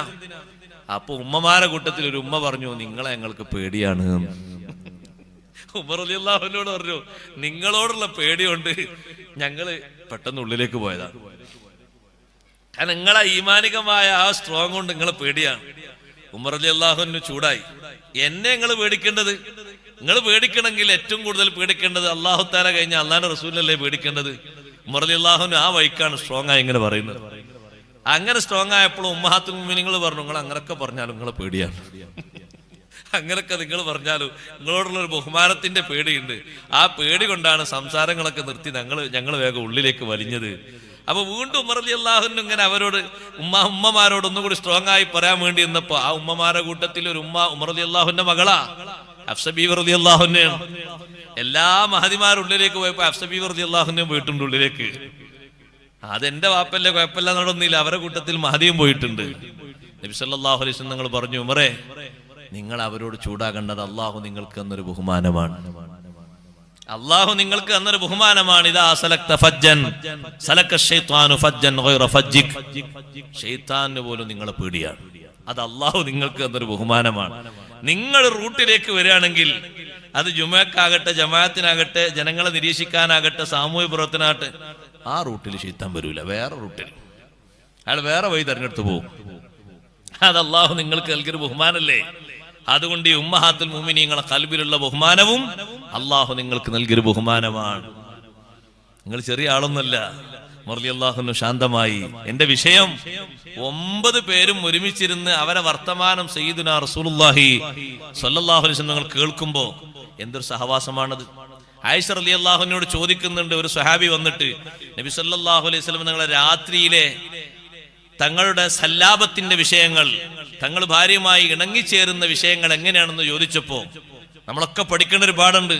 ഭക്ഷണം കഴിച്ച് നേരെ പോയും കിടക്കുക, അവനെന്റെ ആവശ്യങ്ങൾ നിർവഹിക്കുക, അങ്ങനല്ല. ആയിഷ റളിയല്ലാഹു അൻഹ പറഞ്ഞു, ഭക്ഷണം കഴിച്ചു കഴിഞ്ഞാൽ എന്നോടൊപ്പം ഓരോ സഹോദരിമാരുടെ വീട്ടിലേക്ക്, ഭാര്യമാരുടെ വീട്ടിലേക്ക് തങ്ങൾ പോകുമ്പോഴും ഇതേ മാതൃകയാണ്. ഒരല്പനേരം ഇരുന്ന് സംസാരിക്കും, മനസ്സിൽ നല്ല സന്തോഷമുള്ള സംസാരങ്ങൾ പറയും, എന്തെങ്കിലും വിഷയങ്ങളുണ്ടോ വിഷയങ്ങൾ പങ്കുവെക്കും, എന്റെ ആവശ്യങ്ങൾ ഞാൻ അങ്ങോട്ട് ഉന്നയിക്കും, ഞങ്ങളതിന് മറുപടി പറയും. അങ്ങനെ സംസാരങ്ങളൊക്കെ കഴിഞ്ഞ് നല്ല രൂപത്തിലും നല്ല ഭാവത്തിലുമാണ് സഹോദരങ്ങളെ ബന്ധം പുലർത്തുന്നത്. ചില സഹോദരിമാര്, ചില ഭാര്യമാർ ചിന്തിക്കും, പഠിച്ചോനെ ഒന്നും ഇയാളോട് പറയാനും കഴിയൂല, മൂപ്പര് വരും, മൂപ്പര് ആഗ്രഹം നിർവഹിച്ചങ്ങ് പോകും, എന്തെങ്കിലും ഒന്ന് പറഞ്ഞാൽ അത് പിന്നെ പറയാന്ന് പറയാം. അങ്ങനല്ല, ആഗ്രഹങ്ങളൊക്കെ കേട്ടുകൊടുക്കണം, അതിനൊരു സമയം കാണണം. അവരെ ആഗ്രഹങ്ങൾക്കും താല്പര്യങ്ങൾക്കും ചർച്ചകൾക്കും നിന്ന് കൊടുക്കണം. അവരെ കൂട്ടത്തിൽ കൂടുമ്പോ അവരോട് വിഷയങ്ങൾ പറയണം. അഷ്റഫുൽ ഖൽഖ് റസൂലുള്ളാഹി സ്വല്ലല്ലാഹു അലൈഹി വസല്ലം നിങ്ങൾ ചർച്ച നടത്തിയത് കണ്ടില്ലേ നിങ്ങൾ ഉമ്മു സലമ റളിയല്ലാഹു അൻഹയോട്? ഹുദൈബിയയിൽ തങ്ങൾ പോയി, അവിടെ ഖുറൈശികൾ മുശ്രിക്കുകൾ വന്നപ്പോ ഹുദൈബിയയിൽ വാഹനമൊക്കെ തടഞ്ഞ് എല്ലാവരും ഒരു ഭാഗത്ത് ഇരുന്നപ്പോ മുഹാജിരീങ്ങളും അൻസാറുകളൊക്കെ പരസ്പരം ചർച്ച ചെയ്യുന്നുണ്ട്.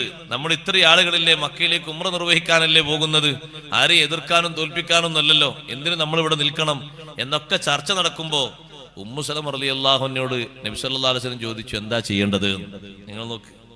അപ്പൊ നബി സല്ലല്ലാഹു അലൈഹി വസല്ലം മഹദി പറഞ്ഞു, നമുക്ക് ഖൈറ് ഇവിടെ വെച്ച് ഉംറയിൽ നിന്ന് തഹല്ലുലായി എന്തെങ്കിലുമൊക്കെ കരാർ ചെയ്താണെങ്കിൽ എഴുതിയിട്ട് പിരിഞ്ഞ് നാട്ടിലേക്ക് തന്നെ പോകലാണ് ഖൈറ്.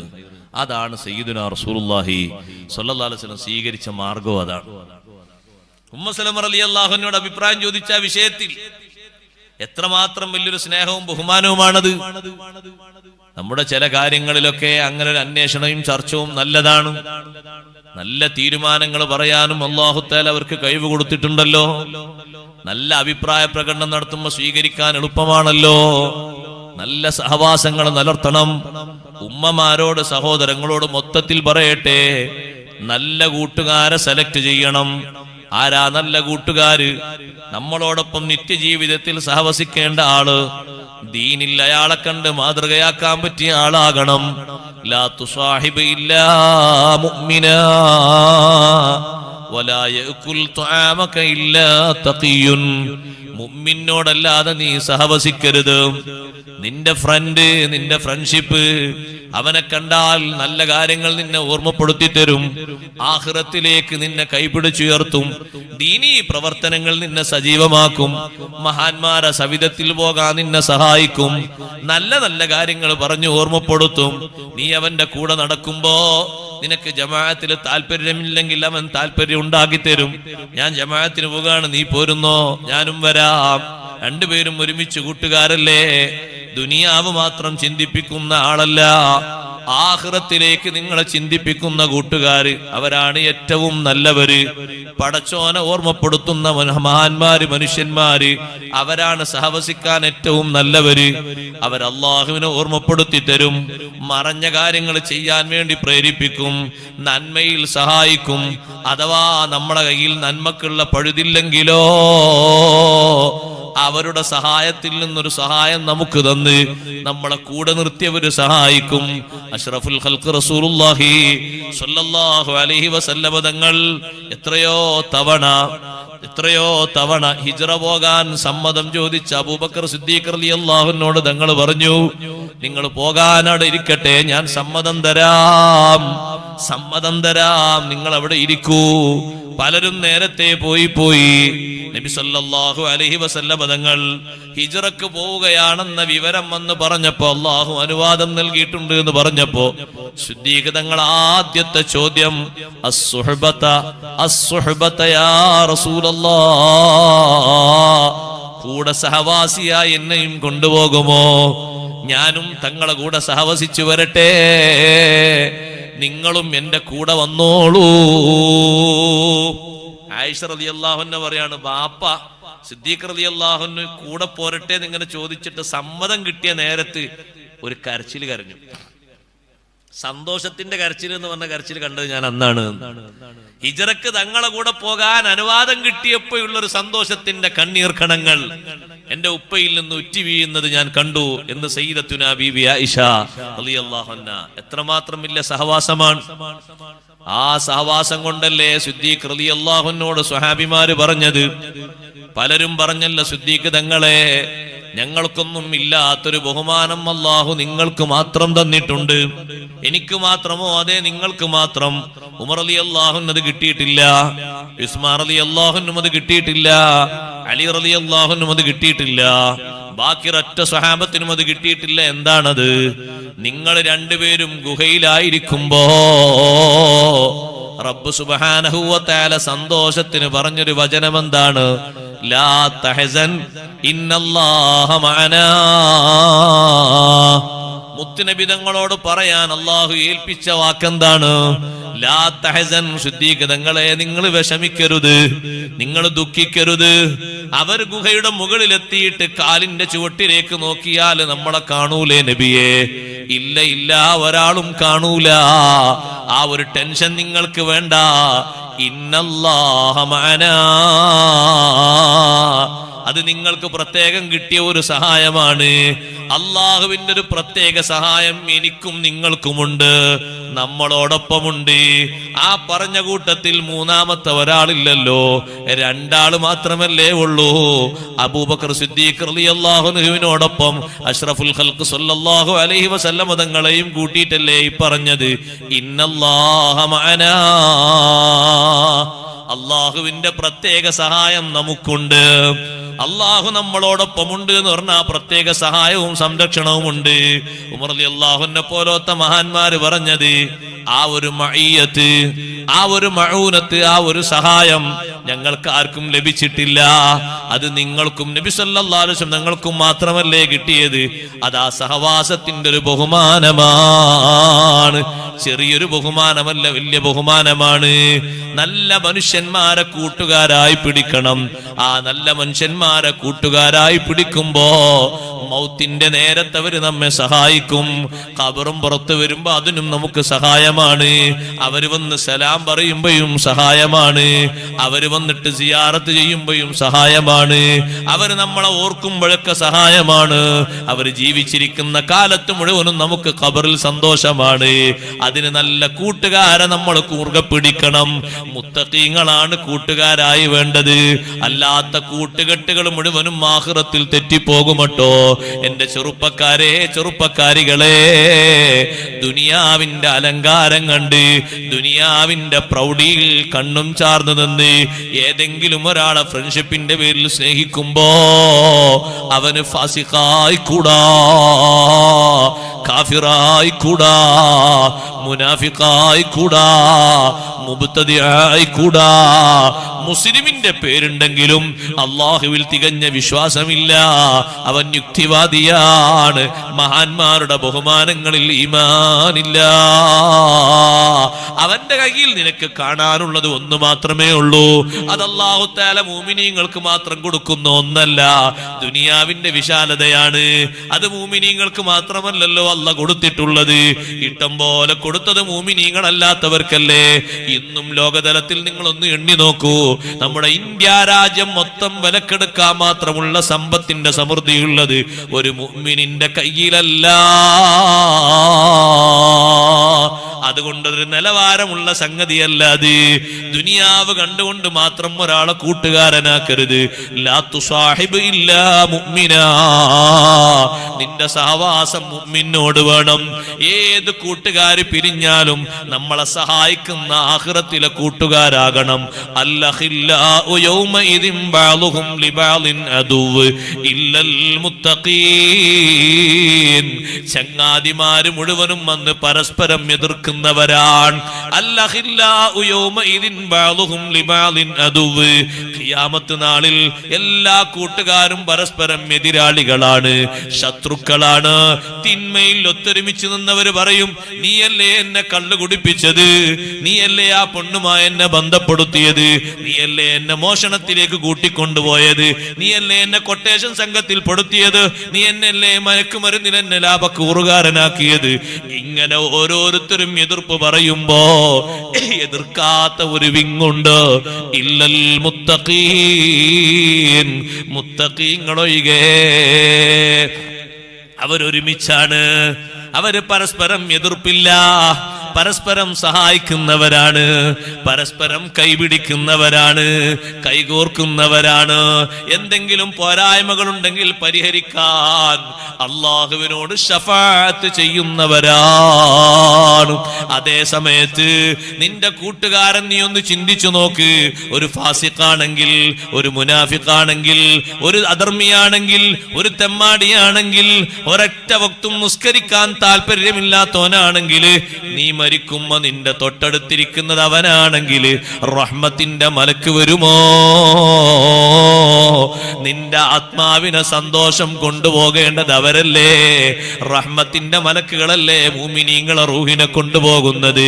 അല്ലാത്തവരെ റൂഹിനെ കൊണ്ടുപോകുന്നത് അദാബിന്റെ മലക്കുകളല്ലേ? 500 മലക്കുകൾ ഇറങ്ങി വരുമെന്ന് സയ്യിദുനാ റസൂലുള്ളാഹി സ്വല്ലല്ലാഹു അലൈഹി വസല്ലമ തങ്ങൾ പറഞ്ഞ ഹദീസ് ഇമാം ഇബ്നു മാജ റഹ്മത്തുള്ളാഹി അലൈഹി റിപ്പോർട്ട് ചെയ്തത് കാണാം. ആ 500 മലക്കുകൾ റഹ്മത്തിന്റെ മലക്കുകളാണോ? അവര് വരുന്നത് സ്വർഗത്തിലെ കഫംപുടയുമായിട്ടാണ്. അതേ സമയത്ത് ഇങ്ങോട്ടടുക്കാൻ തടസ്സമുണ്ടെങ്കിലോ അവര് മാറി നിന്ന് പോയി. കാരണം ഈ മുഅ്മിനായ മനുഷ്യന്റെ അടുത്തേക്ക് അടുക്കാൻ പറ്റുന്നില്ല. അവിടെ ഒരു ഫ്രണ്ട് ഉണ്ട്, അവൻ മുഅ്മിനല്ല, അവൻ ഫാസിഖാണ്, അവൻ ഫാജിറാണ്, അവൻ മുനാഫിഖാണ്. അതുകൊണ്ട് മലക്കുകൾ ബഹുദൂരം അകന്നു നിൽക്കുകയാണ്. റഹ്മത്തിന്റെ മലക്കുകൾ 500 ആള് വരുന്നു. മുഅ്മിനായ മനുഷ്യന്റെ റൂഹ് കൊണ്ടുപോകാൻ പിടിക്കുന്ന കടമേ അസ്രായീലിനുള്ളൂ, കൊണ്ടുപോകുന്നത് അസ്രായീൽ അല്ല അലൈഹിസ്സലാത്തു വസ്സലാം. അസ്രായീൽ അലൈഹിസ്സലാം അല്ല കൊണ്ടുപോകുന്നത് മലായിക്കത്തുർ റഹ്മ അല്ലെങ്കിൽ മലായിക്കത്തുൽ അദാബ്. റഹ്മത്തിന്റെ മലക്കുകൾ നമ്മളെ ചാരത്ത് വന്നങ്ങനെ നിൽക്കണം. എത്ര സമയം വരെ നിൽക്കും? നമ്മുടെ ജനാസ, നമ്മുടെ ഭൗതിക ശരീരം വീട്ടിൽ നിന്നെടുത്ത് കുളിപ്പിച്ച് കഫൻ ചെയ്ത് നിസ്കരിച്ച് ഖബറിലേക്ക് കൊണ്ടുപോയി വെക്കുന്ന ആ ഒരു ടൈം വരെ റഹ്മത്തിന്റെ മലക്കുകൾ കൂടെയുണ്ട്. എത്ര ആളെ ജനാസ കൊണ്ടുപോകുമ്പോ സയ്യിദുനാ റസൂലുള്ളാഹി സ്വല്ലല്ലാഹു അലൈഹി വസല്ലം നിങ്ങൾ മലക്കുകളുടെ സാന്നിധ്യം അറിയിച്ചിട്ടുണ്ട്. 1-2 ആളുകൾ മാത്രമേ ഉള്ളൂ. ഒരുപാട് സ്വഹാബിമാരുടെ ജനാസ കൊണ്ടുപോകുമ്പോ തങ്ങൾ അങ്ങനെ പറഞ്ഞത് ഹദീസിൽ കാണാം. മലക്കുകളുടെ സാന്നിധ്യത്തെ പറ്റി പറഞ്ഞത് ബഹുമാനപ്പെട്ട ഹൻദല റളിയല്ലാഹു അൻഹു, അവരുടെ ജനാസക്കുള്ള ബഹുമാനം തങ്ങൾ പറഞ്ഞില്ലേ? അഷ്റഫുൽ ഖൽഖ് സ്വല്ലല്ലാഹു അലൈഹി വസല്ലം തങ്ങളുടെ ആത്മബന്ധത്തിന്റെ പേരിൽ ഒന്ന് ജനാബത്ത് കുളിക്കാൻ പോലും കാത്തു നിൽക്കാതെ തങ്ങളെ വിളിയാളം കേട്ടപ്പോഴേക്ക് വീട്ടിൽ നിന്ന് വാഹനവും എടുത്ത് പെട്ടെന്ന് പുറപ്പെട്ടത് കൊണ്ട് ജനാബത്തായി ഷഹീദായി പോയ ഹൻദല റളിയല്ലാഹു അൻഹുവിനെ മലക്കുകൾ കുളിപ്പിക്കുന്നുണ്ട്. ഈ വിവരം പറഞ്ഞപ്പോ സ്വഹാബത്ത് പോയി നോക്കാണ്. ശരീരമാസകലം വെള്ളം ഇങ്ങനെ ഒഴുകുന്നത് അവർ കാണാണ്. കുളിപ്പിക്കുന്നവരെ സ്വഹാബത്ത് കാണുന്നില്ല, വെള്ളം ഒഴുകുന്നത് കാണുന്നു. മലക്കുകളെ മലക്കിൻ്റെതായ ഹഖീഖത്തൻ രൂപത്തിൽ കാണാനുള്ള കഴിവ് അംബിയാഇനല്ലേ അല്ലാഹു നൽകിയത്. മലക്കിനെ മലക്കിൻ്റെതല്ലാത്ത രൂപത്തിൽ അംബിയാക്കളല്ലാത്തവരും കാണും, മനുഷ്യരൂപത്തിൽ കാണും. ബഹുമാനപ്പെട്ട സയ്യിദത്തുനാ ബീവി മറിയം റളിയല്ലാഹു അൻഹയുടെ അടുത്തേക്ക് മലക്ക് വന്നത് എങ്ങനെയാണ്? ബശറൻ സവിയ്യ, സമ്പൂർണ്ണ മനുഷ്യനായ രൂപത്തിലാ വന്നത്. അങ്ങനെ വരും. അതേ സമയത്ത് മലക്കിനെ മലക്കിൻ്റെതായ രൂപത്തിൽ ഹഖീഖത്തൻ രൂപത്തിൽ അംബിയാഇനെ കാണാനുള്ള കഴിവ് അല്ലാഹു കൊടുത്തിട്ടുണ്ട്. നബി സല്ലല്ലാഹു അലൈഹി വസല്ലം പറയുന്നു, ഹൻദല റളിയല്ലാഹു അൻഹു കുളിപ്പിക്കുന്നു. ആ ഹൻദല റളിയല്ലാഹു അൻഹുവിന്റെ ഭൗതിക ശരീരം എടുത്ത് മറവ് ചെയ്യാൻ വേണ്ടി കൊണ്ടുപോകുന്നതും മലക്കുകളെ സാന്നിധ്യത്തിന്റെ ആധിക്യം തങ്ങൾ പറയുന്നു. ഒരുപാട് മലക്കുകൾ വന്നുപോയി. മുആവിയത്ത് ബിൻ മുആവിയ റളിയല്ലാഹു അൻഹുവിനെ ഖബറടക്കാൻ കൊണ്ടുപോകുമ്പോ ലക്ഷക്കണക്കിന് മലക്കുകൾ ഇറങ്ങിപ്പോയി. കാരണം മലക്കുകൾക്ക് വലിയ സ്ഥാനം മുആവിയ റളിയല്ലാഹു അൻഹുവിനെ പറ്റി അല്ലാഹു നൽകിയിട്ടുണ്ട്. മുആവിയത്ത് ബിൻ മുആവിയ റളിയല്ലാഹു അൻഹു വഫാത്തായപ്പോൾ മലക്കുകൾ ഇറങ്ങി വന്നു എന്ന് സയ്യിദുനാ റസൂലുള്ളാഹി സ്വല്ലല്ലാഹു അലൈഹി വസല്ലമ തങ്ങൾ പറയുമ്പോ അതൊരു ചെറിയ സംഭവമല്ല, വലിയ അനുഗ്രഹമാണ് ലഭിച്ചത്. സഹോദരങ്ങളെ, നല്ലവരുമായി സഹവസിക്കണം, നല്ല മനുഷ്യന്മാരെ കൂട്ടത്തിൽ കൂടണം, നല്ല സ്വഭാവങ്ങൾ നിർദ്ദേശിക്കുന്ന ആളുകളോടൊപ്പം സഹവസിക്കണം. അവരോടൊപ്പം സഹവസിക്കുമ്പോ ജീവിതത്തിൽ മാറ്റം വരും, പ്രവർത്തനങ്ങൾ മാറിപ്പോകും, മനസ്സ് മാറിപ്പോകും, സ്വഭാവങ്ങൾ മാറിപ്പോകും. അതിനല്ലേ മഹാന്മാര് ഉദാഹരണം പറഞ്ഞത്,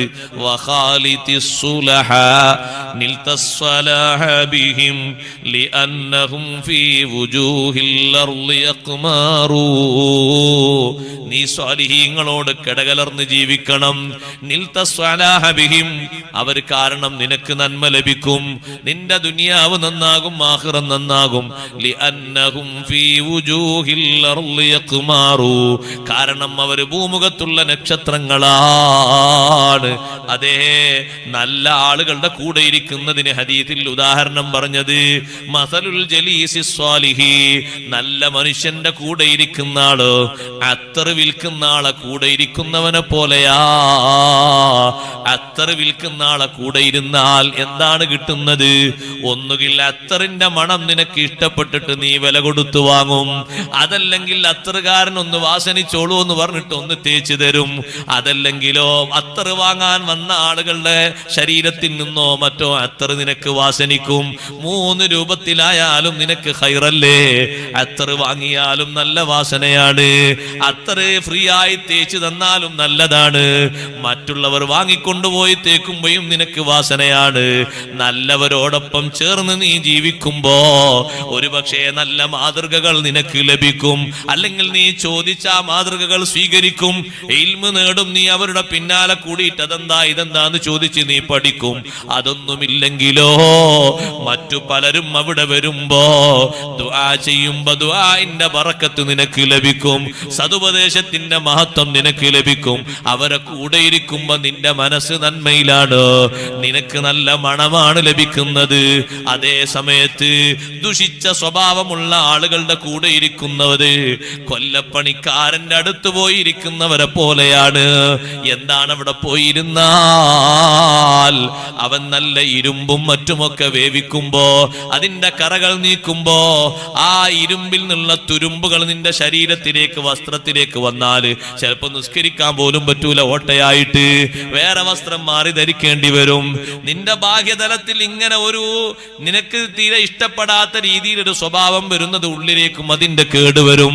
ദുസ്വഭാവിയുടെ കൂടെ നീ ഇരിക്കുമ്പോ അവന്റെ ബാഹ്യതലത്തിലുള്ള സ്വഭാവം മോശമാണ്, അത് പതുക്കെ പതുക്കെ നിന്റെ മനസ്സിലേക്കും പിടിമുറുക്കി പോകും. ഒന്നുമില്ലെങ്കിൽ ഇനി അങ്ങനെ അവിടെ കത്തിക്കുന്നൊന്നില്ലെങ്കിൽ നിന്റെ ശരീരത്തിലേക്ക് അവിടെ നിന്ന് തുരുമ്പുകളൊന്നും തെറിച്ച് കരികളോ തീപ്പൊരികളോ വരുന്നില്ലെങ്കിലും ദുർഗന്ധം നിനക്ക് സഹിക്കാൻ പറ്റൂല, ദുർഗന്ധ വാസനയുണ്ടാകും അവിടെ. അല്ലെങ്കിലും ആ ചെയ്യുന്ന പണി ചെയ്യുന്ന സ്ഥലത്ത് നീ ഇരിക്കുമ്പോ നിനക്ക് കാണാനും വാസനിക്കാനും സന്തോഷമില്ലാത്ത അവസ്ഥയുണ്ടാകും. ഈ ദുസ്വഭാവിയുടെ കൂടെ ഇരിക്കുമ്പോ ദുസ്വഭാവങ്ങൾ പകരുമെന്ന് പറഞ്ഞപ്പോ ഇമാം നവവി റഹ്മത്തുള്ളാഹി അലൈഹി ഈ ഹദീസ് വിശദീകരിച്ചുകൊണ്ട് നമ്മെ പഠിപ്പിച്ചു. ഈ ഹദീസിൽ നിന്ന് നമുക്കൊരു പാഠമുണ്ട്. ബിദ്അത്തുകാരന്റെ കൂടെ ഇരിക്കാൻ പാടില്ല, ഫാസിഖിന്റെ കൂടെ ഇരിക്കാൻ പാടില്ല, ഗീബത്ത് പറയുന്നവന്റെ കൂടെ ഇരിക്കാൻ പാടില്ല, നമീമത്ത് പറയുന്നവന്റെ കൂടെ ഇരിക്കാൻ പാടില്ല, ഫിത്നയും ഫസാദും പറയുന്നവന്റെ കൂടെ ഇരിക്കാൻ പാടില്ല. സെക്സ് മാത്രം പറയുന്ന ചില ആളുകളുണ്ട്, ഏത് ഭാഷ പറഞ്ഞാലും സെക്സേ മണക്കൂ, അവരെങ്ങനെ പറഞ്ഞാലും അവ്യക്തമായി പറയുന്നത് മുഴുവനും സെക്സ് ആണ്, മടങ്ങുന്ന ളമീർ മുഴുവനും അതിലേക്കാണ്. അങ്ങനത്തെ ആളെ കൂടെ നീ ഇരുന്ന് പോകരുത്. നിന്റെ ജീവിതത്തിന്റെ സ്വഭാവമായി മാറും അത്, നിനക്കത് സന്തോഷമായി മാറും. അതുകൊണ്ടല്ലേ സഹോദരങ്ങളെ, നിങ്ങൾ നോക്ക്, നമ്മുടെ നാട്ടിൽ നിന്ന് എത്ര പേരുണ്ട്. അള്ളാഹു നമ്മളെ ഈമാന് സലാമത്താക്കട്ടെ. ഇവിടെ വന്നിട്ട് മഖ്ബറയിൽ സിയാറത്തൊക്കെ ചെയ്ത് അവരാദ്യമായിട്ട് 28ാമത്തെ വയസ്സിൽ കല്യാണമൊക്കെ കഴിഞ്ഞൊരു കുട്ടിയൊക്കെ ഉണ്ടായിട്ട് ഉസ്താദിനോട് വന്നിട്ട് പറഞ്ഞു, ഉസ്താദേ ഞാൻ നാളെ ദുബായിലേക്ക് പോവുകയാണ്, ഒരു നല്ല വിസ കിട്ടിയിട്ടുണ്ട്, നല്ല ജോലിയൊക്കെ ലക്ഷ്യം വെച്ച് പോവുകയാണ്. എല്ലാവരും സമ്മതമൊക്കെ തന്ന് വാപ്പിയും ഉമ്മയൊക്കെ സന്തോഷത്തോടെ എല്ലാവരും ഉണ്ട് വാഹനത്തിൽ സിയാറത്തിന് വേണ്ടി വന്നതാണ്. അങ്ങനെ വന്ന് സിയാറത്തൊക്കെ ചെയ്ത് അങ്ങനെ യാത്രയിൽ സിയാറത്തിൽ പ്രത്യേകം സുന്നത്തില്ലേ? സുന്നത്തില്ലാതെ അപ്പൊ ആൾക്കാർ വെച്ച് അങ്ങനെ സുന്നത്തുണ്ടോ? സയ്യിദുനാ റസൂലുള്ളാഹി സ്വല്ലല്ലാഹു അലൈഹി വസല്ലം തങ്ങൾ നടത്തിയ വലിയ യാത്രയില്ലേ മിഅ്റാജ്? ഡയറക്റ്റ് ആയിട്ട് മിഅ്റാജിലേക്ക് പകർന്നു വരുന്നതാ? അല്ല. മക്കയിൽ നിന്ന് പോകുമ്പോ ആദ്യം ഒരു സ്ഥലത്ത് ജിബ്രീൽ അലൈഹിസ്സലാം പറഞ്ഞു, ഇവിടെ ഇറങ്ങണം, 2 റക്അത്ത് നിസ്കരിക്കണം എന്ന് പറഞ്ഞു. നിസ്കരിച്ചു. ചോദിച്ചു, ഇതേതാ സ്ഥലം? സ്വല്ലൈത ബിത്വയ്ബ. തങ്ങളിപ്പോ നിസ്കരിച്ച ത്വയ്ബയിലാണ്, മദീനയിലാണ്. അടുത്ത കൊല്ലം കഴിഞ്ഞാൽ ഹിജറ വരാനുള്ളത് ഇങ്ങോട്ടാണ്. അവിടെയാണ് ഇപ്പൊ തങ്ങൾ നിസ്കരിച്ചത്. കുറച്ചുകൂടി മുന്നോട്ട് പോയി, ഇറങ്ങണം നബിയെ, ഫസ്വല്ലി റക്അത്തൈൻ, 2 റക്അത്ത് നിസ്കരിക്കണം ഇവിടെ. ഇതേതാ സ്ഥലം? ഇത് ബത്ലഹേമാണ്. എന്താണ് ഇവിടെയുള്ള പ്രത്യേകത? മൗലിദ് ഈസാ അലൈഹിസ്സലാം, ഈസാ നബി അലൈഹിസ്സലാം ജനിച്ച സ്ഥലമാണ്. ഈ ബത്ലഹേം എന്ന് പറയുന്ന ഈ കുന്നിന്റെ മുകളിലാണ് ഈസാ നബി അലൈഹിസ്സലാം ജനിച്ചത്. അവിടെ ഇറങ്ങിയിട്ട് 2 റക്അത്ത് നിസ്കരിച്ചു. കുറച്ചുകൂടി മുന്നോട്ട് പോയി പറഞ്ഞു, തങ്ങൾ ഇറങ്ങണം, 2 റക്അത്ത് നിസ്കരിക്കണം. വാഹനത്തിൽ നിന്നിറങ്ങി 2 റക്അത്ത് നിസ്കരിച്ചു. എവിടെയാന്ന് ചോദിച്ചു. ഇപ്പൊ തങ്ങൾ ഇറങ്ങിയത് മദിയനിലാണ്. ഇതാരുടെ നാടാണ്? ബഹുമാനപ്പെട്ട ശുഐബ് നബി അലൈഹിസ്സലാം അവര് താമസിച്ച പ്രബോധനം നടത്തിയ സ്ഥലമാണ്. ഈ നാടിന് ബർക്കത്തുള്ളതുകൊണ്ട് ഇവിടെ ഇറങ്ങി 2 റക്അത്ത് നിസ്കരിക്കണം. ഇങ്ങനെ പല സ്ഥലങ്ങളിലും ഇറങ്ങി നിസ്കരിച്ചതിന് ശേഷമല്ലേ ബൈത്തുൽ മഖ്ദിസിൽ തങ്ങളെത്തുന്നത്. എന്തിനാണ് അതിന്റെ മുമ്പ് ഇവിടൊക്കെ ഇറങ്ങി നിസ്കരിച്ചത്? ബറക്കത്തുള്ള സ്ഥലങ്ങളെ കൊണ്ട് ബറക്കത്തെടുത്ത് യാത്രക്ക് തുടക്കം കുറിക്കുന്നത്, യാത്രയിൽ ഇടയിൽ അങ്ങനെ ബറക്കത്തെടുക്കുന്നത് പുണ്യമാണ്, സുന്നത്താണെന്ന് പഠിപ്പിക്കാനാണ്. അപ്പൊ ഈ നാട്ടിൽ താമസിക്കുന്ന ആളല്ലേ, ഒരു സിയാറത്തിന് വേണ്ടി ഇത്രയും കാലം നാട്ടിൽ നിന്നല്ലോ, എല്ലാ വെള്ളിയാഴ്ചയും മറ്റൊക്കെ ഒന്ന് സിയാറത്ത് ചെയ്യും, പോവുകയാണ്. അപ്പൊ സിയാറത്തിന് വേണ്ടി വന്നു. സിയാറത്ത് കഴിഞ്ഞ് മൂപ്പര് ഗൾഫിലേക്കൊക്കെ പോയി സലാം പറഞ്ഞ് എല്ലാവരും ദ്വാരന്ന് പോയി. അങ്ങനെ 2 കൊല്ലം കഴിഞ്ഞ് തിരിച്ചു വന്നിട്ട് ഇവിടെ വെള്ളിയാഴ്ച സിയാറത്തുണ്ട് അവിടെ. വെള്ളിയാഴ്ച സിയാറത്തിന് വേണ്ടി എല്ലാവരും നിൽക്കുമ്പോൾ മൂപ്പര് നിൽക്കുന്നില്ല. മൂപ്പര് പോകുക, ചെരുപ്പിട്ട് വേഗം പോകാണ്, വാഹനമൊക്കെ സ്റ്റാർട്ടാക്കി വേഗം പോകാണ്, നല്ല വാഹനത്തിൽ വേഗം പോകാൻ. അപ്പൊ ആൾക്കാരൊക്കെ ശ്രദ്ധിച്ചു, എന്താ മൂപ്പര് സിയാറത്തിന് നിൽക്കാത്ത? ഇവിടെ പോകുമ്പോ ഇവിടുന്ന് സിയാറത്തിലേ പോയത്. ഇപ്പൊ 2 വർഷം കഴിഞ്ഞപ്പോഴേക്ക് നേരെ പോയി കിട്ടിയ സഹവാസികൾ ആരാന്നറിയോ? വിദേഹത്തുകാരാണ്. അവർ നല്ല മരുന്ന് വെച്ചു കൊടുത്തു കൽബിലേക്ക്. ഇടക്കിടക്ക് അവന് CD കൊടുത്തു. ഇടക്കിടക്ക് കാണാൻ വേണ്ടിയുള്ള എല്ലാവിധ സൗകര്യങ്ങളും സൗജന്യമായി കൊടുത്തു. എല്ലാം കിട്ടിയപ്പോൾ അല്പജ്ഞാനിയായ ഈ മനുഷ്യന്റെ മനസ്സിൽ ഈ മഹാന്മാരോട് വിരോധം വന്നുപോയി. അവരെ സിയാറത്ത് തെറ്റാണ് എന്ന് പഠിപ്പിക്കപ്പെട്ടു പോയി. സലാം കൂടിയും പറയരുത്, അവരെ മഖ്ബറിന്റെ സമീപത്ത് പോലും നിന്നു പോകരുത് എന്ന് പഠിപ്പിക്കപ്പെട്ടു പോയി. നഊദു ബില്ലാഹ്. വീട്ടിലെത്തി നോക്കുമ്പോ ഉമ്മയതാ മഗ്രിബിന് ശേഷം ഖുർആൻ ഓതിയിട്ട് ഇശാഇന്റെ ശേഷം ഹദ്ദാദ് റാത്തീബ് ഓതുമ്പോ 4 ഫാത്തിഹ ഓതൂലേ? 4 ഫാത്തിഹ ഓതുമ്പോ ഈ ചെറുപ്പക്കാരൻ ഉമ്മാന്റെ മുഖത്തേക്ക് ഗൗരവത്തോടെ നോക്കുന്നു. എന്താ മോനെ ഇന്നലെ ഇല്ലാത്തൊരു നോട്ടം? എന്താ നിങ്ങൾ ചെയ്യുന്നത്? മരിച്ചുപോയ കുറെ ആൾക്കാർക്ക് ഫാത്തിഹ ഓതിയിട്ട് വല്ല കാര്യമുണ്ടോ? എന്താ മോനെ നിനക്ക് പുതിയ വല്ല വിവരം കിട്ടിയോ? പുതിയ വിവരല്ല, അല്ലാഹ് ഖുർആനിലൂടെ പറഞ്ഞാണ്, വലൈസ ലിൽ ഇൻസാനി ഇല്ലാ മാ സആ. ഉമ്മ ചിന്തിക്കുന്നു, മോനെ ഗൾഫ് പറഞ്ഞാച്ചിട്ട് പുതിയ ആയത്തും ഹദീസും ഒരുപാട് കിട്ടിയിട്ടുണ്ടല്ലോ, ഇവിടുന്ന് ദർസ് പോകാൻ പറഞ്ഞിട്ട് കൂടി കേട്ടിട്ടില്ല. എന്താ മോനെ ഓതിയത്? ആയത്തോ ഹദീസോ? ആയത്തുമ്മ. എന്താണ് ആയത്തിന്റെ അർത്ഥം? ആയത്തിന്റെ അർത്ഥം എനിക്ക് അറിഞ്ഞൂടാ. ആയത്ത് എപ്പോഴാണ് ഇറങ്ങിയത്? അതൊന്നും അറിഞ്ഞൂടാ. ആയത്തിന് എത്ര വ്യാഖ്യാനുണ്ട്? അതൊന്നും എനിക്കറിഞ്ഞൂടാ. പിന്നെ എന്തിനാ ഓതിയത്? നിങ്ങൾ ഫാത്തിഹ ഓതാൻ പാടില്ല എന്നുള്ള ഈ ആയത്ത് ഓതിയത്. ഈ ആയത്തിലുണ്ടോ ഫാത്തിഹ ഓതാൻ പാടില്ല? ഈ ആയത്തിലുണ്ടോ ഈ ഒരാള് മരിച്ചതിന് ശേഷം എന്തെങ്കിലും സ്വതക്ക ചെയ്താൽ ആ കിട്ടൂല എന്ന് ഈ ആയത്തിലുണ്ടോ? ഇല്ലല്ല. ആയത്തിൽ എന്താ ഉള്ളത്? വലൈസ ലിൽ ഇൻസാനി ഇല്ലാ മാ സആ. ഓരോ മനുഷ്യനും അവനവൻ ചെയ്തതാണ് അവകാശം പറയാനുള്ളത്. അതാണ്. അതിന് 6 തഫ്സീറുണ്ട്, 1 2 അല്ല. വലൈസ ലിൽ ഇൻസാനി ഇല്ലാ മാ സആ. എനിക്ക് അവകാശപ്പെടാനുള്ളത് മറ്റൊക്കെ ഔദാര്യ. വാപ്പ എനിക്ക് ഓതിയത്, കൂട്ടുകാർ ഓതിയത്, ബാക്കിയുള്ളവർ നാട്ടുകാർ ഓതിയതൊക്കെ എന്താ? അതൊക്കെ ഔദാര്യാണ്, ബഹുമാനമാണ്. എനിക്ക് അവകാശപ്പെടാനുള്ളത് ഞാൻ എന്റെ ജീവിതകാലത്ത് ഓതിയത്, ദിക്ർ ചൊല്ലിയത്, നിസ്കരിച്ചതല്ലേ, അതെനിക്ക് അവകാശപ്പെടാനുള്ളത്. അങ്ങനെ ഒരു അർത്ഥം ആയത്തിനുണ്ടോ? അങ്ങനെ അർത്ഥം ആയത്തിനുണ്ട് എന്ന് ഇസ്മായിൽ ഹജ്ജിൽ ബറൂസബി റഹ്മത്തുള്ളാഹി അലൈഹി പറഞ്ഞു.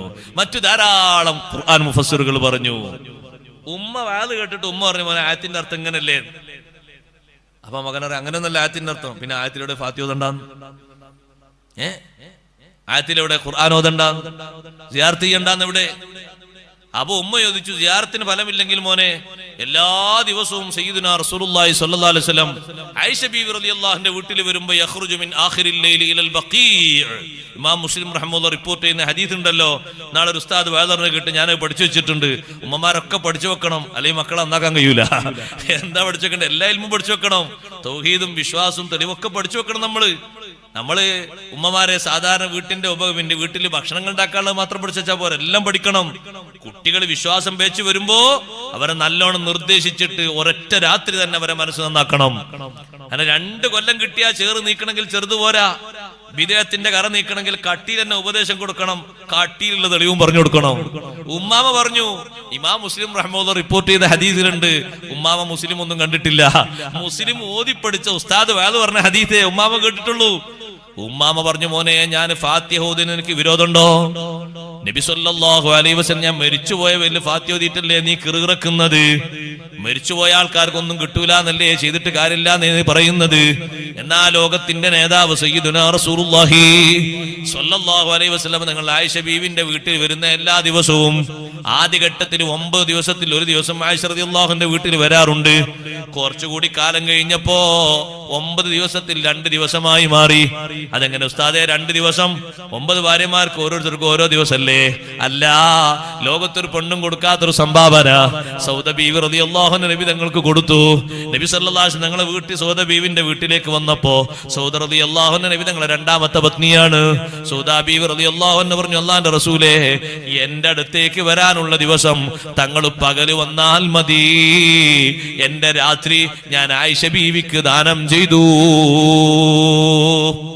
ലോകത്ത് 2ാമത്തെ ഒരു പെണ്ണ് പറയോ, എന്റെ അടുത്തേക്ക് ഒരാളന്ന് എന്റെ അടുത്തേക്ക് തന്നെ വരണോ? അപ്പൊ നിനക്ക് വയസ്സ് അതൊന്നും നിങ്ങൾ നോക്കണ്ട, എന്റെ അടുത്തേക്ക് ഒരാൾ എന്റെ അടുത്തേക്ക് വരണം, വയസ്സായ നോക്കണ്ട, മറ്റൊന്നും നോക്കണ്ട. അല്ല, നിനക്ക് ഇന്ന് നിന്നോട് ബന്ധപ്പെടാം, അതൊന്നും നോക്കണ്ട, എന്റെ ദിവസം നിന്ന് വരണം, അങ്ങനല്ലേ എന്ന് പറയാം. അതാർക്കും വിട്ടരൂല എന്നല്ലേ പറയാ. അതാ ലോകത്തൊരു പെണ്ണും കൊടുക്കാത്ത സംഭാവന എന്ന് പറഞ്ഞത്. സൗദ ബീവി റളിയല്ലാഹു അൻഹ പറഞ്ഞു, എത്രമാത്രം വലിയ ഒരു മനസ്സാ നോക്കണം നിങ്ങൾ, അവർക്ക് എത്ര ക്ലിയറുള്ള മനസ്സാണ്. ആയിഷ റളിയല്ലാഹു അൻഹ എത്ര ചെറുപ്പക്കാരിയായ പെണ്ണാണ്. സൗദ ബീവി റളിയല്ലാഹു അൻഹ മനസ്സിലുള്ള മുറാദ് എന്താണെന്നറിയോ? ആ വീട്ടിൽ വെച്ചാണ് വഹയി ഇറങ്ങിയത്. ബാക്കി 8 ഭാര്യമാരെ വീട്ടിൽ വെച്ചും നബി സല്ലല്ലാഹു അലൈഹി വസല്ലം തങ്ങൾക്ക് വഹയി ഇറങ്ങിയിട്ടില്ല. അപ്പൊ കൂടുതൽ വഹി ഇറങ്ങാനും വിഷയങ്ങൾ വരാനൊക്കെ ഞാനൊരു സഹായിക്കോട്ടെ, അതിന് തങ്ങൾ എന്റെ അടുത്തേക്ക് വരുന്ന ദിവസം പകൽ ഇവിടെ വന്ന് ഭക്ഷണം കഴിച്ച് വിശ്രമിച്ചു പോയാൽ മതി, രാത്രി ഞാൻ ആയിഷ ബീവിക്ക് വേണ്ടി ദാനം ചെയ്തു. അങ്ങനെ പിന്നീട് 2 ദിവസമായി ആയിഷ റളിയല്ലാഹു അൻഹയുടെ വീട്ടിലേക്ക് വരുന്ന രാത്രി മഹദി പറയുന്നു, യഖ്റുജു മിൻ ആഖിറിൽ ലൈലി ഇലൽ ബഖീ'.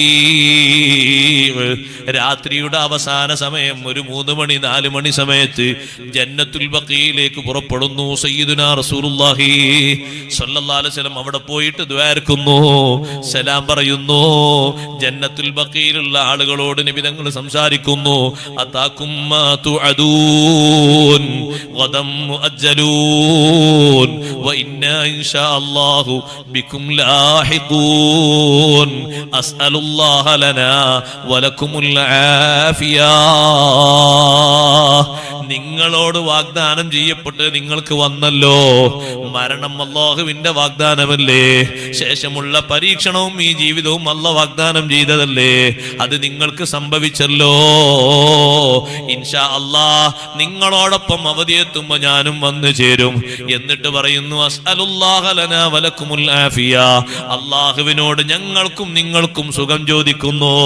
ഖബറാളികൾക്ക് മാത്രം ദ്വാർക്കാനല്ല ഖബറിങ്ങൽ പോകുന്നത്, മഖ്ബറയിലേക്ക് പോകുന്നത് ജീവിച്ചിരിക്കുന്നവർക്കും കൂടി ദ്വാർക്കണം. അതിനാ തങ്ങൾ പഠിപ്പിച്ചത് അസ്അലുല്ലാഹ ലനാ വലക്കുമുൽ ആഫിയ, നിങ്ങൾക്കും ഞങ്ങൾക്കും അല്ലാഹുവിനോട് ഞാൻ ആഫിയത്ത് ചോദിക്കുന്നു. നിങ്ങൾക്കും ഈ ഖബർ ജീവിതത്തിൽ സുഖം വേണം, ഭൗതിക ലോകത്ത് ഞങ്ങൾക്കും സുഖം വേണം എന്ന് ഞാൻ അല്ലാഹുവിനോട് ചോദിക്കുന്നു. എപ്പോഴാ ദ്വാർക്കുന്നത്? ആഖിറുൽ ലൈലിലാണ്, രാത്രിയുടെ അവസാന ഭാഗത്താണ്. ഒരു ദിവസമാണോ? എന്റെ അടുത്തേക്ക് വരുന്ന എല്ലാ ദിവസവും രാത്രിയുടെ അവസാനത്തിൽ അങ്ങനെ പോകാറുണ്ട്. ഇമാം മുസ്ലിം റഹ്മഹുല്ലാഹ് റിപ്പോർട്ട് ചെയ്യുന്നു. ഉമ്മാമ ഇതാണ് മോനോട് പറഞ്ഞപ്പോ, അങ്ങനെ ഉണ്ടോ? അങ്ങനെ ഉണ്ട്, നിനക്കെന്താ സംശയം? അങ്ങനെ ഉണ്ട്. ഹദീസ് അങ്ങനെ ഉണ്ട്, സ്വഹീഹാണ്. അങ്ങനെ നബി സല്ലല്ലാഹു അലൈഹി വസല്ലം ചെയ്തിട്ടുണ്ട്. ഒന്നും കിട്ടൂലെങ്കിൽ പിന്നെ അവിടെ പോയിട്ട് തങ്ങൾ ദ്വാരുന്ന അവർക്ക് വേണ്ടി ദ്വാർക്കോ, സലാം പറയോ, അള്ളാഹിനോട് ദ്വാർക്കോ? അവർക്ക് കിട്ടും എന്ന് പഠിപ്പിക്കാനല്ലേ അവിടുന്ന് ദ്വാരുന്ന് പഠിപ്പിച്ചത്, സലാം പറഞ്ഞത്. അവർക്കും നമുക്കും വേണ്ടി അള്ളാഹിനോട് ദ്വാരുന്നത്. രണ്ടു കൂട്ടർക്കും സുഖം കിട്ടും അവിടെ വെച്ച് ദ്വാരുന്നാല് അള്ളാഹിന്റെ റഹ്മത്ത് ഇറങ്ങുന്ന സ്ഥലമാണ്, മലക്കൾ ഇറങ്ങുന്ന സ്ഥലമാണെന്ന് പഠിപ്പിക്കാനല്ലേ? വെറുതെ ആണോ? അതുകൊണ്ട് മരിച്ചതിന് ശേഷം ഒന്നും കിട്ടൂല എന്ന് മോനെ നിന്നെ പഠിപ്പിച്ച തെറ്റാണ്, നീ ഇതിൽ നിന്ന് മാറണം. കട്ടിയുള്ള തെളിവ് ഉമ്മാമ പറഞ്ഞെടുത്തപ്പോ അങ്ങനെ ഉണ്ടല്ലേ, ആ എന്നാ നിങ്ങൾ ഫാത്തിഹ ഓതിക്കോളി, കുഴപ്പമില്ലാണ്ടോ, കുറച്ചും കൊണ്ട് കുറവ് കിട്ടി. അല്ല, സിയാറത്തിന് ഇതുവരെ സിയാറത്ത് ചെയ്തിട്ട് ഗൾഫിലേക്ക് പോകുമ്പോഴും സിയാറത്ത് 2 കൊല്ലം കഴിയുമ്പോഴേക്കിന് എന്തൊരു ഇസ്ലാമാ പഠിച്ച്, അല്ലാ ഭയങ്കര ഇസ്ലാമാ പഠിച്ച്. എന്താ പഠിച്ചത്? സൂറത്തെ എന്ന് വെച്ചാൽ ഒന്നും കിട്ടൂല. ഏതാ സൂറത്ത്? അതൊന്നും അറിയില്ല. ഖുർആൻ അങ്ങനെ ആയത്തുണ്ടെന്നേ അറിയുള്ളൂ, ഖുർആൻ അങ്ങനെ ആയത്തുണ്ടെന്നേ അറിയുള്ളൂ, വേറൊന്നും അറിയില്ല. എന്തെല്ലാം ആയത്തുകൾ ഖുർആനിൽ പഠിപ്പിക്കുന്നുണ്ട്. മരിച്ചതിന് ശേഷം ഒന്നും കിട്ടൂലെങ്കിൽ നിങ്ങൾ സ്വതക്ക ചെയ്തിട്ട് കാര്യമില്ല എന്നല്ലേ നബി സല്ലല്ലാഹു അലൈഹി വസല്ലം സഅദ് റളിയല്ലാഹുവിനോട് പറയണ്ടേ അല്ലേ? എന്റെ ഉമ്മ പെട്ടെന്ന് മരണപ്പെട്ടു പോയി. ഇമാം ബുഖാരി, ഇമാം മുസ്ലിം റഹ്മത്തുള്ളാഹി അലൈഹി റിപ്പോർട്ട് ചെയ്യുന്ന സ്വഹീഹ ഹദീസാണ്. എന്റെ ഉമ്മ പെട്ടെന്ന് മരണപ്പെട്ടു പോയി നബിയെ, ഞാൻ പുറത്തായിരുന്നു, ഉമ്മാന്റെ അടുത്തുണ്ടായിരുന്നില്ല. സംസാരിക്കാൻ സമയം കിട്ടിയെങ്കിൽ എന്തെങ്കിലുമൊക്കെ നേർച്ച ചെയ്യാനും സ്വതക്ക ചെയ്യാനൊക്കെ ഉമ്മ പറയായിരുന്നു. അത്രയും സുഹൃതങ്ങൾക്കുമായി ബന്ധപ്പെട്ട ജീവിതമാണ് എന്റെ ഉമ്മാന്റെ ജീവിതം. ഞാൻ ആ ഉമ്മാക്ക് വല്ലതും സ്വതക്ക കൊടുത്താൽ ഉമ്മാക്ക് കൂലി കിട്ടുമോ? എനിക്ക് കിട്ടുമെന്നല്ല, തങ്ങളെ മറുപടി നഅം, ഉമ്മാക്കത് ഫലിക്കും. ചോദിച്ചു, എന്ത് സ്വതക്ക നബിയെ ഞാൻ ഏറ്റവും കൂടുതൽ ചെയ്യേണ്ടത്? ഏറ്റവും കൂടുതൽ ഫലം കിട്ടുന്ന സ്വതക്ക ഏതാണ്? തങ്ങൾ പറഞ്ഞു മാഉ, വെള്ളമാണ്. ഫഹഫറ ബിറൻ, ഒരു കിണർ കുഴിച്ചു. ഒരു കിണർ കുഴിക്കാത്ര ചെലവ് വേണം. എത്ര ആളുകൾ അതിൽ വെള്ളം കുടിക്കും? എന്നിട്ട് മഹാനവർകൾ പറഞ്ഞു ഹാദിഹി ലി ഉമ്മി സഅദിൻ, ഇതെന്റെ ഉമ്മാക്കുള്ള കിണറാണ്. ഇതിൽ നിന്ന് കുടിക്കുന്നത്, ഉളു എടുക്കുന്നത്, കുളിക്കുന്നത്, വെള്ളം കൊണ്ടുപോകുന്ന ഒക്കെ എന്റെ ഉമ്മാന്റെ ഹദറത്തിലേക്ക് ഫലിക്കും, വലിയ ഉപകാരം കിട്ടും. അങ്ങനല്ലേ മഹാന്മാര് പഠിപ്പിച്ചത്? മരിച്ചതിന് ശേഷം മരണത്തോടുകൂടെ ഒക്കെ കഴിഞ്ഞു എന്നുള്ളത് സത്യത്തിൽ ഇസ്ലാമിന്റെ വിശ്വാസം തന്നെ അല്ലത്. ഇസ്ലാമിന്റെ വിശ്വാസം മരിക്കലോടുകൂടെ ഒക്കെ കഴിഞ്ഞു എന്നുള്ള അങ്ങനെ വിശ്വാസം ഇസ്ലാമിനുണ്ടോ? ഇല്ലല്ല. മരിക്കലോടെ യഥാർത്ഥ ജീവിതം തുടങ്ങിയതാണ് ഇസ്ലാമിന്റെ വിശ്വാസം. അതല്ലേ ആഖിറത്തിലേക്കുള്ള അവ്വലു മൻസിലിൻ മിൻ മനാസിലിൽ ആഖിറ, ആഖിറത്തിലേക്കുള്ള ആദ്യത്തെ വീടാണ് ഖബർ. അഷ്റഫുൽ ഖൽഖ് സല്ലല്ലാഹു അലൈഹി വസല്ലം പറഞ്ഞു അൽ ഖബ്റു അവ്വലു മൻസിലിൻ മിൻ മനാസിലിൽ ആഖിറ, പരലോകത്തേക്ക് പോകാനുള്ള ഭവനങ്ങളിൽ ആദ്യത്തെ ഭവനമാണ് ഖബർ. ഫഇൻ നജാ മിൻഹു ഫമാ ബഅദഹു ഐസറു, ഖബറിൽ രക്ഷപ്പെട്ടാൽ ശേഷമുള്ളത് എളുപ്പമാണ്. ഖബറിൽ രക്ഷപ്പെട്ടില്ലെങ്കിലോ ഫമാ ബഅദഹു അഫ്ളഉ, ശേഷമുള്ളത് വല്ലാത്ത നീരസമാണ്, സഹിക്കാൻ കഴിയാത്ത ലോകമാണ്. ഖബറിന്റെ സുആലിൽ നിന്ന് രക്ഷപ്പെട്ടു പോയി, ഉത്തരമൊക്കെ കിട്ടി സന്തോഷായി പോയി. സുഹൃതങ്ങളെ കൊണ്ട് അവിടെ സന്തോഷം നിറക്കാൻ മലക്കുകൾ വന്ന് സന്തോഷം പറഞ്ഞു പോയി. നല്ല നിലക്ക് മലക്കുകൾ മറുപടി പറഞ്ഞ് സന്തോഷിപ്പിച്ചു. എന്നാ പിന്നെ എണീറ്റ് വരുമ്പോഴും സന്തോഷമാണ്, മഹ്ശറിലേക്ക് നടക്കുമ്പോഴും രക്ഷയാണ്, അർശിന്റെ തണലവിടെ ലഭിക്കാൻ ചാൻസ് ആണ്. അതേ സമയത്ത് ഖബറിൽ നിന്ന് തന്നെ രക്ഷ കിട്ടിയില്ല, ശിക്ഷയാണ് വന്നുപോയത്, ഫിത്നയാണ് വന്നുപോയത്. ശേഷമുള്ളത് അതിനേക്കാൾ കഠിനമാണ്.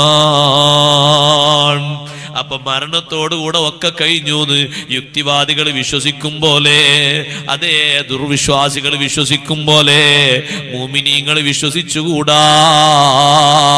2 കൊല്ലം പ്രവാസ ജീവിതം നയിച്ച നല്ല സുന്നിയായ മനുഷ്യൻ തിരിച്ചു വന്നപ്പോ സിയാറത്ത് വേണ്ടാന്നും ഫാത്തിഹ ഓതണ്ടാന്നും അതിലൊന്നും കാര്യമില്ലാന്നും പറഞ്ഞത് ബിദ്അത്തുകാരോടുള്ള സഹവാസം കൊണ്ട് കിട്ടിയ രോഗമാണേ. നല്ലോണം നമ്മൾ ശ്രദ്ധിക്കണം. സംശയങ്ങൾ ജനിപ്പിച്ച് നമ്മളെ മനസ്സിന്റെ യഖീനും ഈമാനും പോക്കുക എന്നുള്ളതാണ് അവരുടെ ഡ്യൂട്ടി. അതിനുവേണ്ടി എന്ത് കഠിനാധ്വാനങ്ങളും അവർ ചെയ്യും. ഏറ്റവും കൂടുതൽ അവർ സമൂഹത്തിൽ വില കുറച്ച് കാണിക്കുന്നത് ആരെയാണ്? സയ്യിദുനാ മുഹമ്മദുർ റസൂലുള്ളാഹി സ്വല്ലല്ലാഹു അലൈഹി വസല്ലം തങ്ങളെയും സ്വഹാബത്തിനെയുമാണ്.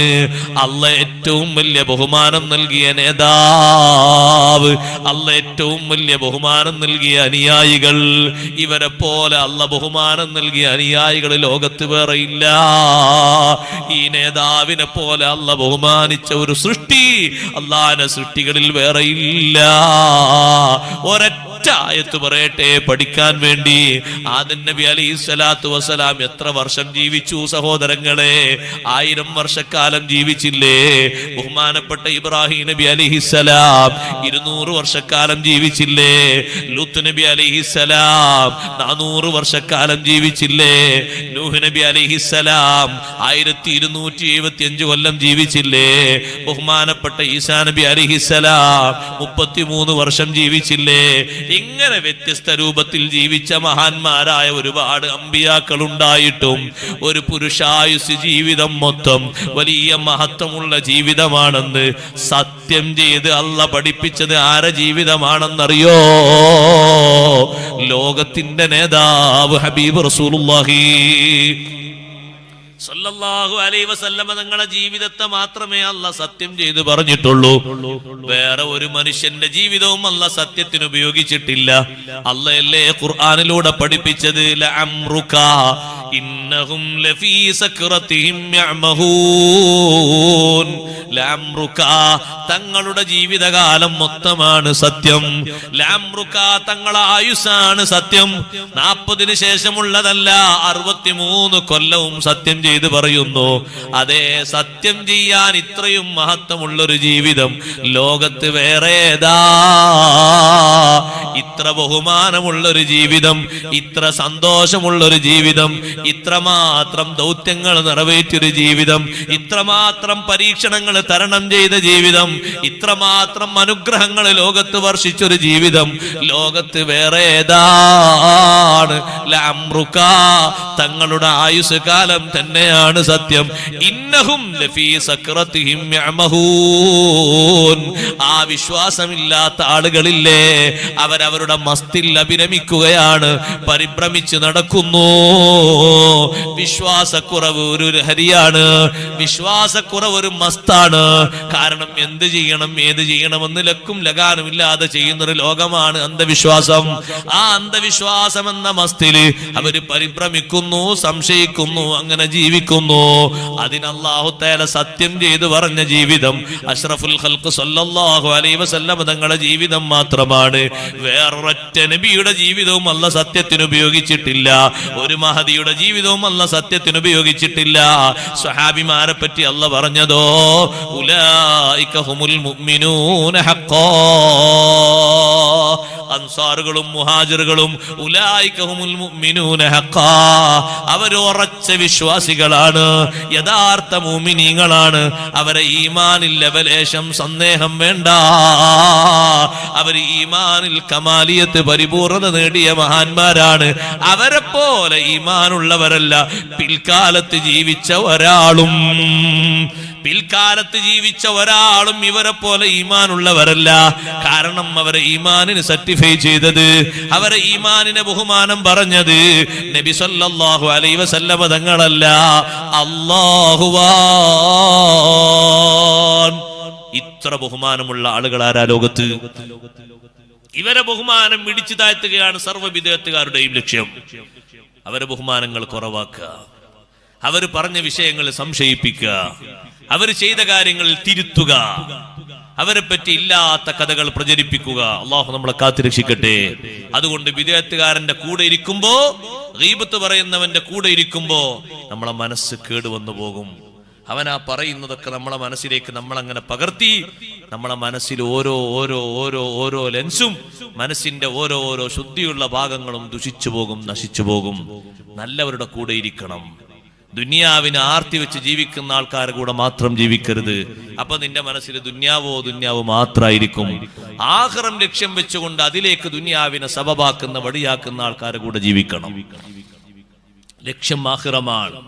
ദുനിയാവ് അതിലേക്കുള്ള ഒരു ആയുധമാണ്, ഒരു പലകയാണ്, ഒരു പാലമാണ്. ആ പാലത്തിലൂടെ നടക്കുന്ന ഒരു നടത്തം മാത്രമായിട്ട് ദുനിയാവിനെ കണ്ട് ആഖിറം ലക്ഷ്യമാക്കുന്ന മഹാന്മാരുടെ കൂടെയാണ് ജീവിക്കേണ്ടത്. അവരെ കൂടെയാണ് പിൻപറ്റേണ്ടത്, അവരെയാണ് നോക്കി പഠിക്കേണ്ടത്, അവരെയാണ് എല്ലാ അർത്ഥത്തിലും സ്വീകരിക്കേണ്ടത്. കഴിഞ്ഞുപോയ മഹാന്മാരെ മുഴുവനും അങ്ങനെ മുറുകെ പിടിച്ചോളൂ. അവർക്ക് അല്ലാഹു തആല ദുനിയാവ് ഇഷ്ടം പോലെ കൊടുത്തിട്ടും ദുനിയാവ് മുഴുവനും ദുനിയാവിന്റെ ആവശ്യങ്ങൾക്ക് വേണ്ടി ഉപയോഗിക്കാതെ ആഖിറത്തിലേക്കുള്ള വസീലയായി ദുനിയാവ് കണ്ട് ജീവിച്ച് ആഖിറം കരഗതമാക്കിയ മഹാന്മാരാണ്. രാജാക്കന്മാര് പോലും അത്തരത്തിലുള്ള മഹാന്മാരുടെ സവിധത്തിൽ ചെന്നിരുന്ന് നിർദ്ദേശം കേട്ടുപോയി. പിന്നെ അവരടുത്തേക്ക് പോയിരിക്കുന്നത് പതിവായി പോയി. അവരോട് സുഹബത്തിലായി ജീവിച്ചിട്ട് അവരുടെ രാജകീയമായ പദവിയെക്കാളും വലുത് ആഖിറമാണെന്ന് മനസ്സിലാക്കിപ്പോയി. ദുനിയാവ് മാത്രം ചിന്തയുള്ള ആളുകൾക്ക് ദീന് കുറഞ്ഞു പോകും, ആഖിറം കുറഞ്ഞു പോകും, അതിലേക്കുള്ള വാസന കുറഞ്ഞു പോകും. നിങ്ങൾ കണ്ടില്ലേ, മാലിക് ഇബ്നു ദീനാർ റളിയല്ലാഹു അൻഹു പഠിപ്പിച്ചൊരു വാചകം, ഓ മനുഷ്യാ, ഇന്നക അൻ തഹ്മിലൽ അഹ്ജാറ മഅൽ അബ്റാരി ഖൈറും മിൻ അൻ തഅകുലൽ ഖബീസ മഅൽ ഫുജ്ജാർ. നിസ്കരിക്കാത്തവന്റെ കൂടെ, നോമ്പ് നോൽക്കാത്തവന്റെ കൂടെ, ഉമ്മമാരെ തലമറക്കാത്തവളെ കൂടെ, സദാസമയത്തും ചുണ്ടിന് പുരട്ടേണ്ട ആയുധവും വാങ്ങിയിട്ട് പുരട്ടി നടക്കുന്ന പെണ്ണിന്റെ കൂടെ, ഹരവസ്ത്രവും പരിവസ്ത്രവും മുക്കാൽ വസ്ത്രവുമായി നടക്കുന്നവരെ കൂടെ ജീവിച്ച് ഹോട്ടലിലും മറ്റും കയറി നല്ല ഭക്ഷണം കഴിക്കുന്നതിനേക്കാളും നല്ലത് ഇന്നക അൻ തഖുലൽ അഹ്ജാറ മഅൽ അബ്റാർ, മഹത്തുക്കളെ കൂടെ നീ കല്ലേറ്റിക്കൊണ്ടു പോകുന്നതാണ്. ഖൈറുൻ, നിനക്ക് ഏറ്റവും ഉത്തമം, മിന്നൻ തഖുലൽ ഖബീസ മഅൽ ഫുജ്ജാർ,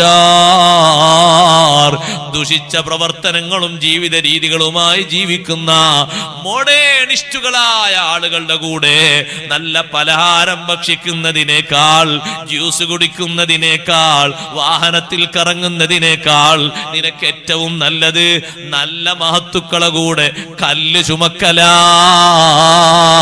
കല്ല് ചുമക്കാൻ എന്തൊരു സാഹസികതയുണ്ട്. പക്ഷേ നല്ലവരെ കൂടെ കല്ല് ചുമന്നോളൂ. ആ നല്ലവരുടെ കാറ്റ് തട്ടിയിട്ട് അവരെ വിയർപ്പിന്റെ വാസന അനുഭവിച്ചിട്ട് നന്മ ചെയ്യുന്നവരുടെ വാസനയും അവരുടെ സഹവാസവും അല്ല നിന്റെ കൽബിൽ തരുന്നു. അവരെ കൊണ്ട് നിനക്ക് ആഖിറം തരുന്നു. അതേ സമയത്ത് ദുഷിച്ച ആളുകളെ കൂടെ പോയിട്ട് നീ നല്ല പലഹാരം കഴിക്കുമ്പോ, സുഭിക്ഷമായ ഭക്ഷണങ്ങൾ കഴിക്കുമ്പോ, കഴിക്കുന്ന ഭക്ഷണത്തിന് ടേസ്റ്റ് ഉണ്ടെങ്കിലും നിന്റെ കൂടെയുള്ള സഹവാസികൾ ദുഷിച്ചവരാണ്, നിസ്കാരമില്ലാത്തവരാണ്, നോമ്പില്ലാത്തവരാണ്, ദീനിന്റെ സംസ്കാരങ്ങൾ മുഴുവനും പീതെറിയുന്നവരാണ്, ബാപ്പയെ ഉമ്മയെ ബഹുമാനിക്കാത്തവരാണ്, കടമ തീർക്കാത്തവരാണ്, അള്ളാഹുവിൽ തന്നെ തികഞ്ഞ വിശ്വാസമില്ലാത്തവരാണ്. തമ്മാടിത്തരങ്ങൾ മുഴുവനും നല്ലതായിട്ട് അതൊക്കെ പുതിയ മുസ്ലിമിന്റെ മുഖമായിട്ട് കണ്ടിട്ട് ജീവിതത്തിലേക്ക് വലിച്ചു കൂട്ടുന്നവരാ. അവരെ സ്വഭാവങ്ങൾ അറിയാതെ നിന്റെ സംസ്കാരമായി മാറുന്നു. അവരെ ചെയ്തികൾ നിന്റെ ജീവിതത്തിലേക്ക് കടന്നു വരുന്നു. അതുകൊണ്ട് സഹോദരാ, ഈമാന് പോകുന്ന രീതിയിൽ, ഖാത്തിമത്ത് നഷ്ടമാകുന്ന രീതിയിൽ ഒരു കൂട്ടുകാരന്റെ കൂടെയും കൂടി പോകണ്ട. നിങ്ങൾ കണ്ടില്ലേ, രണ്ട് കൂട്ടുകാരെ പറ്റി അല്ലാഹു ഖുർആനിലൂടെ പഠിപ്പിക്കുന്നുണ്ട്. ഒരു കൂട്ടുകാരന്റെ കാരണം കൊണ്ട് മറ്റേ കൂട്ടുകാരന്റെ ഈമാന് പോയി. എന്താണ് അല്ലാഹു തആല പഠിപ്പിക്കുന്ന പാഠം? അതിന്റെ ആയത്തുകളും വിഷയങ്ങളൊക്കെ പറയുന്നതിന്റെ മുമ്പ് അഷ്റഫുൽ ഖൽഖ് റസൂലുള്ളാഹി സ്വല്ലല്ലാഹു അലൈഹി വസല്ലമ തങ്ങൾ ഒരു സ്വഭാവമുണ്ട്. മക്കയിലും ആ സ്വഭാവമുണ്ട്, മദീനയിലും ഒരു സ്വഭാവമുണ്ട്. ആര് ഭക്ഷണം ഉണ്ടാക്കി തങ്ങളെ ക്ഷണിച്ചാലും അത് ചെറിയ ആളാകട്ടെ വലിയ ആളാകട്ടെ, തൊഴിലാളിയാകട്ടെ പാവപ്പെട്ടവനാകട്ടെ മുതലാളിയാകട്ടെ, ക്ഷണം സ്വീകരിച്ച് തങ്ങൾ പോകുന്നൊരു പതിവുണ്ട്. ഉമയ്യത്ത് ബിൻ ഖലഫ് എന്ന് പറയുന്ന മനുഷ്യൻ നബി സല്ലല്ലാഹു അലൈഹി വസല്ലമ തങ്ങൾ ഒരു സദ്യക്ക് ക്ഷണിച്ചു. തങ്ങൾ പോയി കൊടുത്തു, ഭക്ഷണം കഴിച്ചു വന്നു. രണ്ടാമതും തങ്ങളെ ക്ഷണിച്ചു. തങ്ങൾ രണ്ടാമതും അങ്ങനെ വേറൊരു ദിവസം പോയി. മൂന്നാമത് വേറൊരു ഘട്ടത്തിൽ ക്ഷണിക്കാമെന്നപ്പോ, നിങ്ങൾ വിളിക്കുന്നിടത്തേക്കൊക്കെ ഞാൻ വരുന്നില്ലേ, ഞാൻ വിളിക്കുന്ന ദീനിലേക്ക് നിങ്ങൾക്കൊന്ന് വന്നുകൂടെ? സത്യമാണെന്ന് നിങ്ങൾക്ക് മനസ്സിലായിട്ടും എന്തിനാണ് ഈ മാത്സര്യ ബുദ്ധി? അതുകൊണ്ട് അള്ളാഹുവിലുള്ള വിശ്വാസവും ഞാൻ ഞാൻ അള്ളാഹുവിന്റെ റസൂലാണെന്നും നിങ്ങൾ ഉറച്ച് ഉച്ചസ്ഥരം പ്രഖ്യാപിച്ചാലേ ഞാൻ നിങ്ങളെ കൂടെ വന്ന് ഭക്ഷണം കഴിക്കൂ. ബോധ്യമായിട്ടും നിങ്ങൾ എന്തിന് പിന്തിരിയണം? അതുകൊണ്ടതാ മനുഷ്യൻ നബി സല്ലല്ലാഹു അലൈഹി വസല്ലമ തങ്ങളോട് സത്യസാക്ഷ്യ വചനം ചൊല്ലി.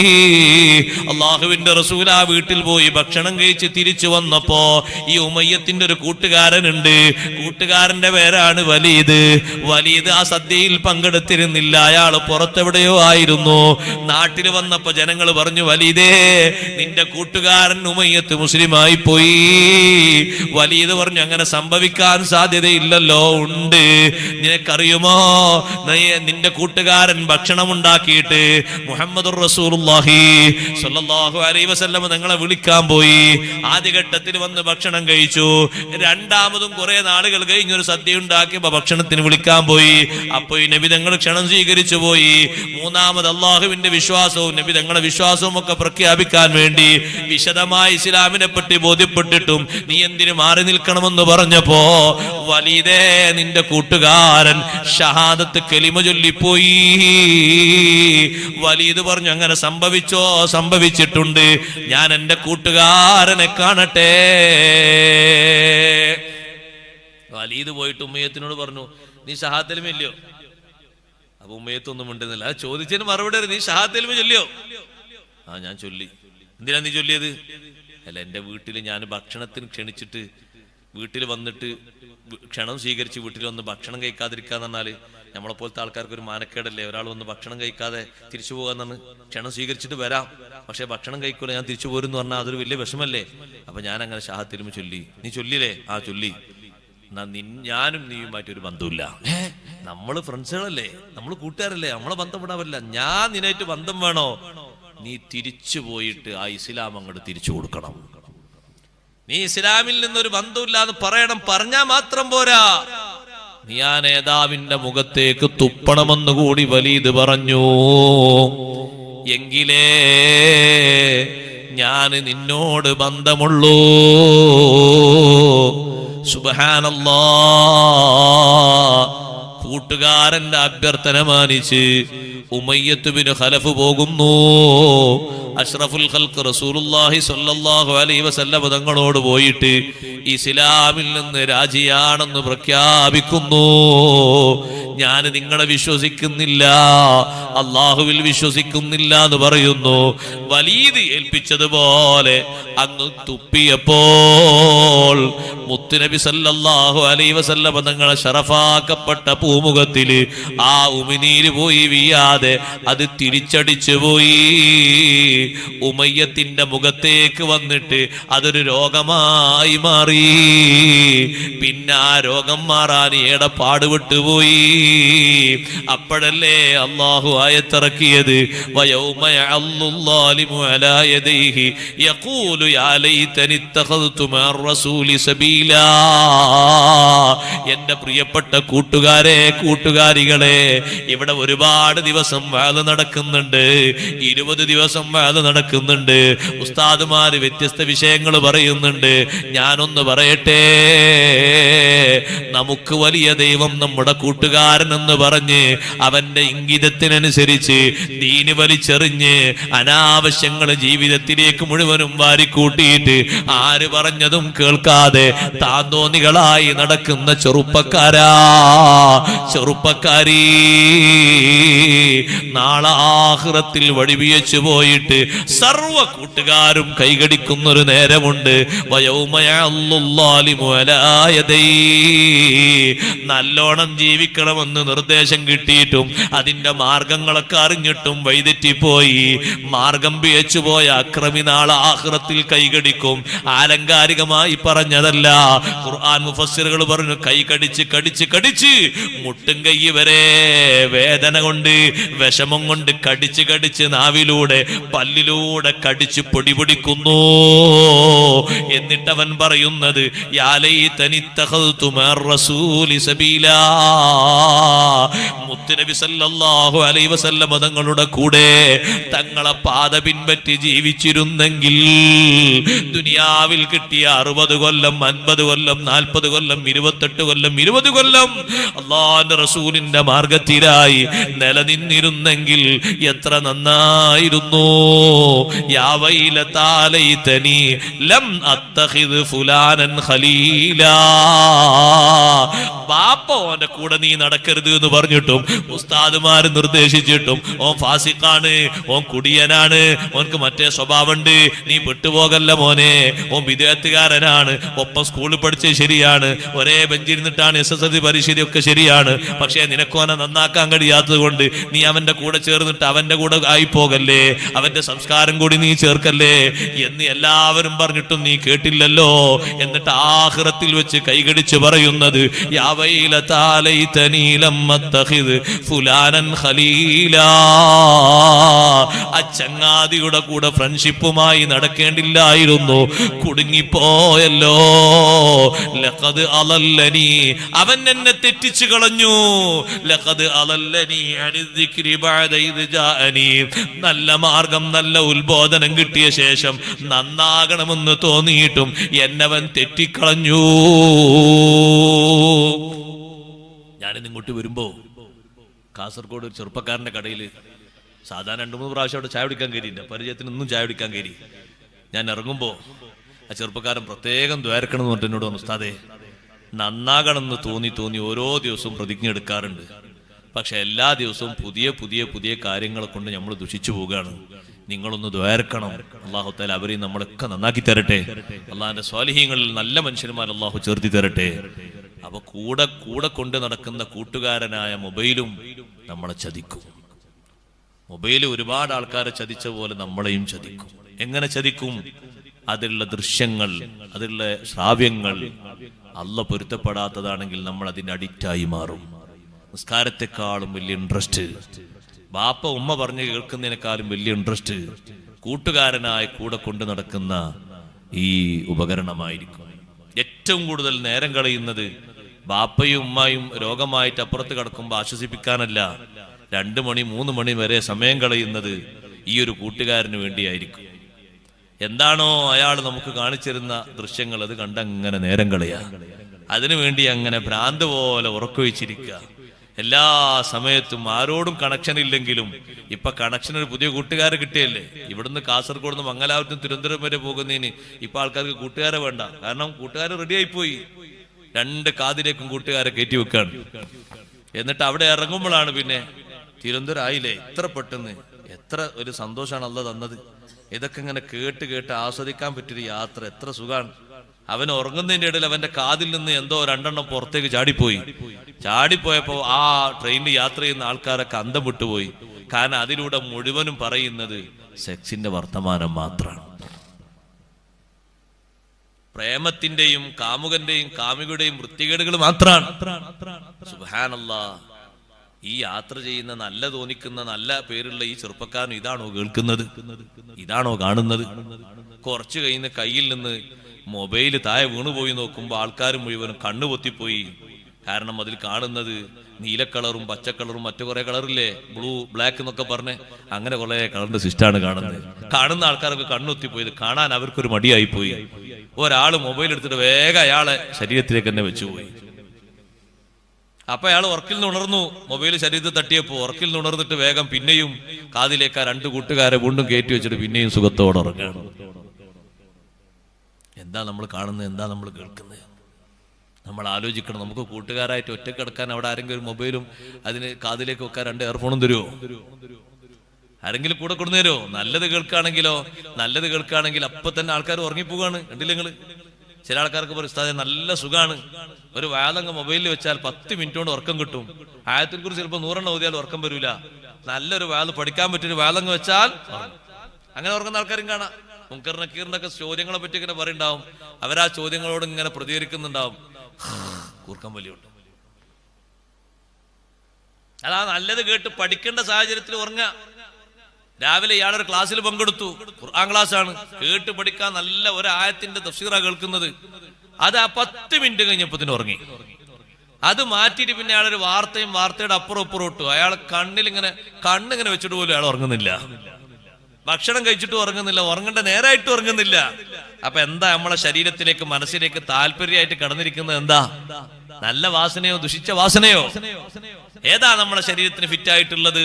യാ വൈലതാ ലൈതനി ലം അത്തഖിദ് ഫുലാനൻ ഖലീലാ. ബാപ്പയുള്ള കാലം, കൂട്ടുകാര് നല്ലവരുള്ള കാലം, നല്ല നിലക്ക് ജീവിച്ചിട്ടൊരു കൂട്ടുകാരനെ കിട്ടിയപ്പോ അവൻ എന്നെ തെറ്റിച്ചു കളഞ്ഞു. വകാന ശൈത്വാനു ലിൽ ഇൻസാനി ഖദൂലാ. വ്യത്യസ്ത രൂപത്തിൽ പിശാചുക്കൾ വരൂലേ? തെറ്റിക്കുന്ന മനുഷ്യന്മാർക്ക് മനുഷ്യ പിശാചുക്കൾ എന്നല്ലേ അള്ളാഹ് പേര് പറഞ്ഞത്. അങ്ങനത്തെ കൂട്ടുകാരെയല്ലേ കിട്ടിപ്പോയത്. സുബ്ഹാനല്ലാഹ്. അതുകൊണ്ട് അന്ത്യം മോശമാക്കുന്ന രീതിയിൽ ഈ വലീദല്ലേ ഉമയ്യത്തിന്റെ ഷഹാദത്ത് മുഴുവനും നീക്കിയത്. നല്ല നിലക്ക് മരിച്ചുകൊണ്ട് ആ മനുഷ്യനെ കുഫറിലേക്ക് മാറ്റിയത് വലീദല്ലേ. അവന്റെ ഫ്രണ്ട്ഷിപ്പ് വിടാൻ പറ്റൂല എന്ന് കരുതിയിട്ടല്ലേ അഷ്ഹദു ചൊല്ലിയ നാവ് കൊണ്ട് അത് പിൻവലിച്ചു പോയത്. എത്രമാത്രം വലിയ സങ്കടകരമാ. അതാ 2 കൂട്ടരിൽ മാത്രം ഒതുങ്ങണ്ട. എത്ര ആളുകള് ആ രൂപത്തിൽ ബാപ്പയെയും ഉമ്മയെയും അകറ്റിയിട്ട്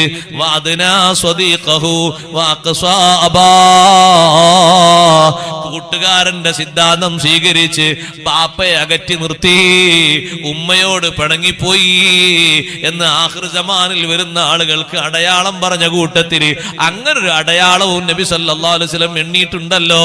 വഅദ്നാ സ്വദീഖഹു വഅഖ്സാ അബാ വജഫാ ഉമ്മാ.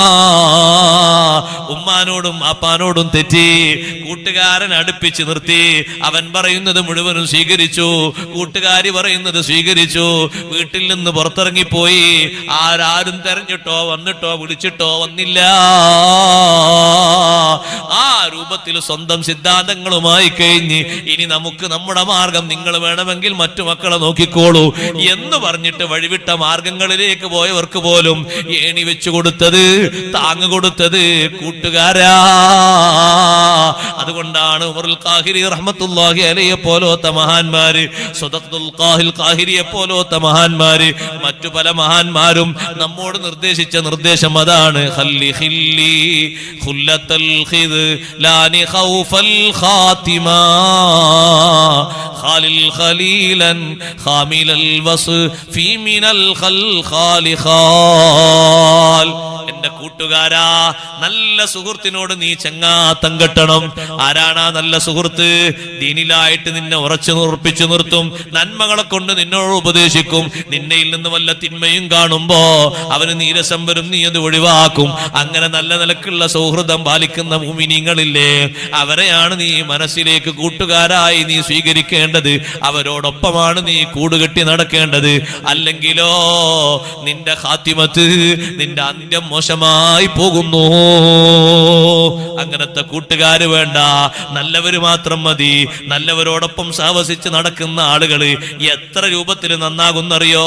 മാഉൽ കനീഫി ഇദാ മസാല മുഖ്തലിത്വാ ബിമാഇ നഹരിൻ ഫസാലത് മിൻഹു അഖ്ദാറു. ടോയ്ലറ്റിൽ നിന്ന് ഒഴുകുന്ന മലിനജലം കണ്ടിട്ടില്ലേ? അതൊരു സമുദ്രത്തോട് പോയി ചേർന്നാൽ പിന്നെ പോയി നോക്കുമ്പോ ടോയ്ലറ്റിലെ വെള്ളം കാണാനില്ല. മുക്കി നോക്കുന്ന വെള്ളത്തിന് അതിന്റെ വാസനയില്ല, അതിന്റെ കളറില്ല, അതിന്റെ രുചിയില്ല, ക്ലീൻ ചെയ്തു പോയി. നല്ലവരോടൊപ്പം സാവസിക്കുമ്പോ നിന്റെ ലാഹിറും ബാത്തിനും അവര് നന്നാക്കി പോയി. കഴിഞ്ഞ കാലത്ത് ജീവിച്ച മഹാന്മാരില്ലേ, അവരുടെ മാതൃകകൾ സ്വീകരിക്കുക, സ്വഹാബിമാരെ അവലംബിക്കുക, ഇമാമിങ്ങളുടെ വഴി സ്വീകരിക്കുക, നാട്ടിലെ നല്ല നല്ല ആലിമീങ്ങളെ സുഹബത്ത് വെക്കുക, സാദാത്തുക്കളോട് ബഹുമാനം വെക്കുക. നമുക്ക് ഖൈറ് മാത്രം തരുന്ന, ഒരു ഷർറും തരാത്ത മഹാന്മാരാണ് മറപെട്ട് കിടക്കുന്ന മഹാന്മാർ. അവരെ മാനസികമായും ശാരീരികമായും അടുപ്പം സ്ഥാപിക്കുക. അവരെ വടിയിലായി ചേർന്ന് കിട്ടാൻ വേണ്ടി കഠിനാധ്വാനം ചെയ്യുക. അവരുടെ ജീവിത സരണി അത് ഖുർആനിലുണ്ട്, ഹദീസിലുണ്ട്, ചരിത്രങ്ങളിലുണ്ട്. ആ വഴി സ്വീകരിച്ചുകൊണ്ട് അവരോട് മഹബത്ത് വെച്ചുകൊണ്ട് അവരിലേക്ക് അടുക്കുക. അള്ളാഹു നമുക്ക് തൗഫീഖ് തൗഫീഖ് നൽകുമാറാകട്ടെ. രാജാക്കന്മാരിൽപ്പെട്ട രാജാവായിരുന്നു ഹാറൂൺ റഷീദ്. ഒരൊറ്റ സംഭവം ബറക്കത്തിന് പറഞ്ഞ് ഞാൻ എന്റെ വാക്കുകൾ ഉപസംഹരിക്കട്ടെ.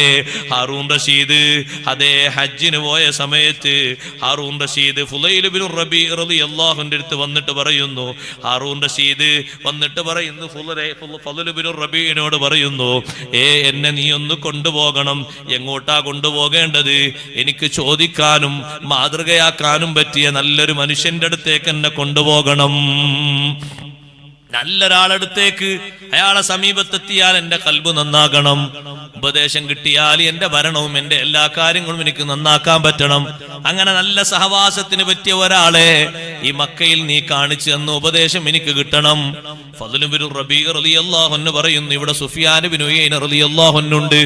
ഒരുപാട് വലിയ വലിയ മുഹദ്ദിസുകളുടെ ഉസ്താദാണ് സുഫിയാൻ ബിൻ ഉയൈന റളിയല്ലാഹു അൻഹു. നമുക്ക് അങ്ങോട്ട് പോകാം.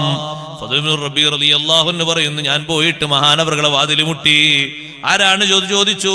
അമീറുൽ മുഅ്മിനീൻ ഭരണാധികാരി വന്നിട്ടുണ്ട്. ആ സമയത്ത് ബഹുമാനപ്പെട്ട സുഫിയാൻ ബിൻ ഉയൈന റളിയല്ലാഹു അൻഹു പെട്ടെന്ന് പുറത്തു വന്ന് നോക്കുമ്പോ ഹാറൂൺ റഷീദ് ഉണ്ട് വീടിന്റെ പുറത്ത്. എന്തിനാണ് നിങ്ങൾ ഇങ്ങോട്ട് വന്ന ഒരാളെ വിട്ടാ പോരെ, ഞാൻ അങ്ങോട്ട് വരുമല്ലോ. അതെ, ഞാൻ നിങ്ങൾക്ക് ഒരു സ്വതക്ക തരാൻ വേണ്ടി വന്നതാണ്, നിങ്ങൾ സ്വീകരിച്ചോളൂ എന്ന് പറഞ്ഞു. കുറച്ചു നേരം സംസാരിച്ചിട്ട് ചോദിച്ചു, നിങ്ങളെ ഒന്ന് കാണാനും സംസാരിക്കാനും വേണ്ടി വന്നതാണ്, നിങ്ങൾക്ക് വല്ല കടബാധ്യതയും ഉണ്ടോ? കടമുണ്ട്. അപ്പൊ കൂടെ ഇരിക്കുന്ന രാജാവിന്റെ സഹവാസിയായ അബ്ബാസ് എന്ന് പറയുന്ന സർവന്റിനോട്, സേവകനോട് പറഞ്ഞു, അദ്ദേഹത്തിന്റെ കടം മുഴുവനും വീട്ടിക്കൊടുക്ക്. കടം മുഴുവനും വീട്ടിയിട്ട് പുറത്തിറങ്ങിയപ്പോ രാജാവ് പറഞ്ഞു, ഞാൻ ഉദ്ദേശിക്കുന്നത് ഇങ്ങനത്തെ ആളെയല്ല, എന്നെ ഒന്ന് ഉപദേശിച്ച് നന്നാക്കിയിട്ട് എന്റെ അകവും പുറവും നന്നാക്കുന്ന നല്ലൊരു മഹാനെ എനിക്ക് കിട്ടണം. ഇവിടെ വേറെ ആരെങ്കിലും ഉണ്ടോ?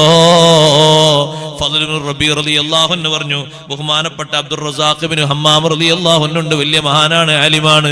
എന്നാ നമുക്ക് അങ്ങോട്ട് പോകാം. അവിടെ എത്തി വാതിൽ മുട്ടി. ആരാന്ന് ചോദിച്ചപ്പോ ഹാറൂൺ റഷീദ് വന്നിട്ടുണ്ട് എന്ന് പറഞ്ഞു. പെട്ടെന്ന് പുറത്തിറങ്ങിയിട്ട് പറഞ്ഞു, രാജാവേ, ഇങ്ങോട്ട് വരേണ്ട ആവശ്യമില്ലല്ലോ, ഒരാളെ വിട്ടാ ഞാൻ അങ്ങോട്ട് വരുമല്ലോ. അതേ, നിന്റെ അടുത്തേക്ക് നമ്മൾ വന്നത് നിങ്ങളിൽ നിന്ന് വല്ലതും കിട്ടാനാണ്, നിങ്ങൾ ഉപദേശം തരുന്നത് സ്വീകരിക്കാനാണ്. കുറച്ചു നേരം സംസാരിച്ചിട്ട് രാജാവ് പോകുമ്പോ ചോദിച്ചു, കടബാധ്യത വല്ലതുമുണ്ടോ? അമീറുൽ മുഅ്മിനീനാണ്, ഇഷ്ടം പോലെ പേഴ്സണലായിട്ട് സ്വത്തുള്ള ആളാണ്. കടമുണ്ടെന്ന് പറഞ്ഞപ്പോ ആ കടം വീട്ടാനുള്ളത് കൊടുക്കാൻ അബ്ബാസ് എന്ന് പറഞ്ഞ സഹായിയോട് പറഞ്ഞു, കടം വീട്ടി കൊടുക്കുന്ന് പറഞ്ഞു. പുറത്തിറങ്ങിയപ്പോ രാജാവ് പറഞ്ഞു, മാ അഗ്നാനി സ്വാഹിബുക ശൈആ, നിങ്ങൾ കൂട്ടുകാരനാക്കി കണ്ടു തന്ന ആളില്ലേ, നമുക്ക് മതിയായ കാര്യങ്ങളൊന്നും ചെയ്തു തന്നിട്ടില്ല. നമുക്ക് ഉപദേശിച്ച് നമ്മളെ നന്നാക്കാൻ പറ്റിയ ആള് വേണം, വേറെ ആരെങ്കിലും ഉണ്ടോ എന്ന് ചോദിക്കണം. അതാ കുറച്ചു കഴിഞ്ഞപ്പോ പറഞ്ഞു, ഫുലൈൽ ബിൻ ഇയാദ് റളിയല്ലാഹു അൻഹു ഉണ്ട്, അങ്ങോട്ട് പോകാം. എല്ലാവരും കൂടി ഫുലൈൽ ബിൻ ഇയാദ് റളിയല്ലാഹു അൻഹുവിന്റെ വീട്ടിലേക്ക് പോയി. മഹാനവറുകൾ വീട്ടിന്റെ ഉള്ളിലുണ്ട്. പോയി നോക്കുമ്പോ നിസ്കരിക്കുകയാണ്.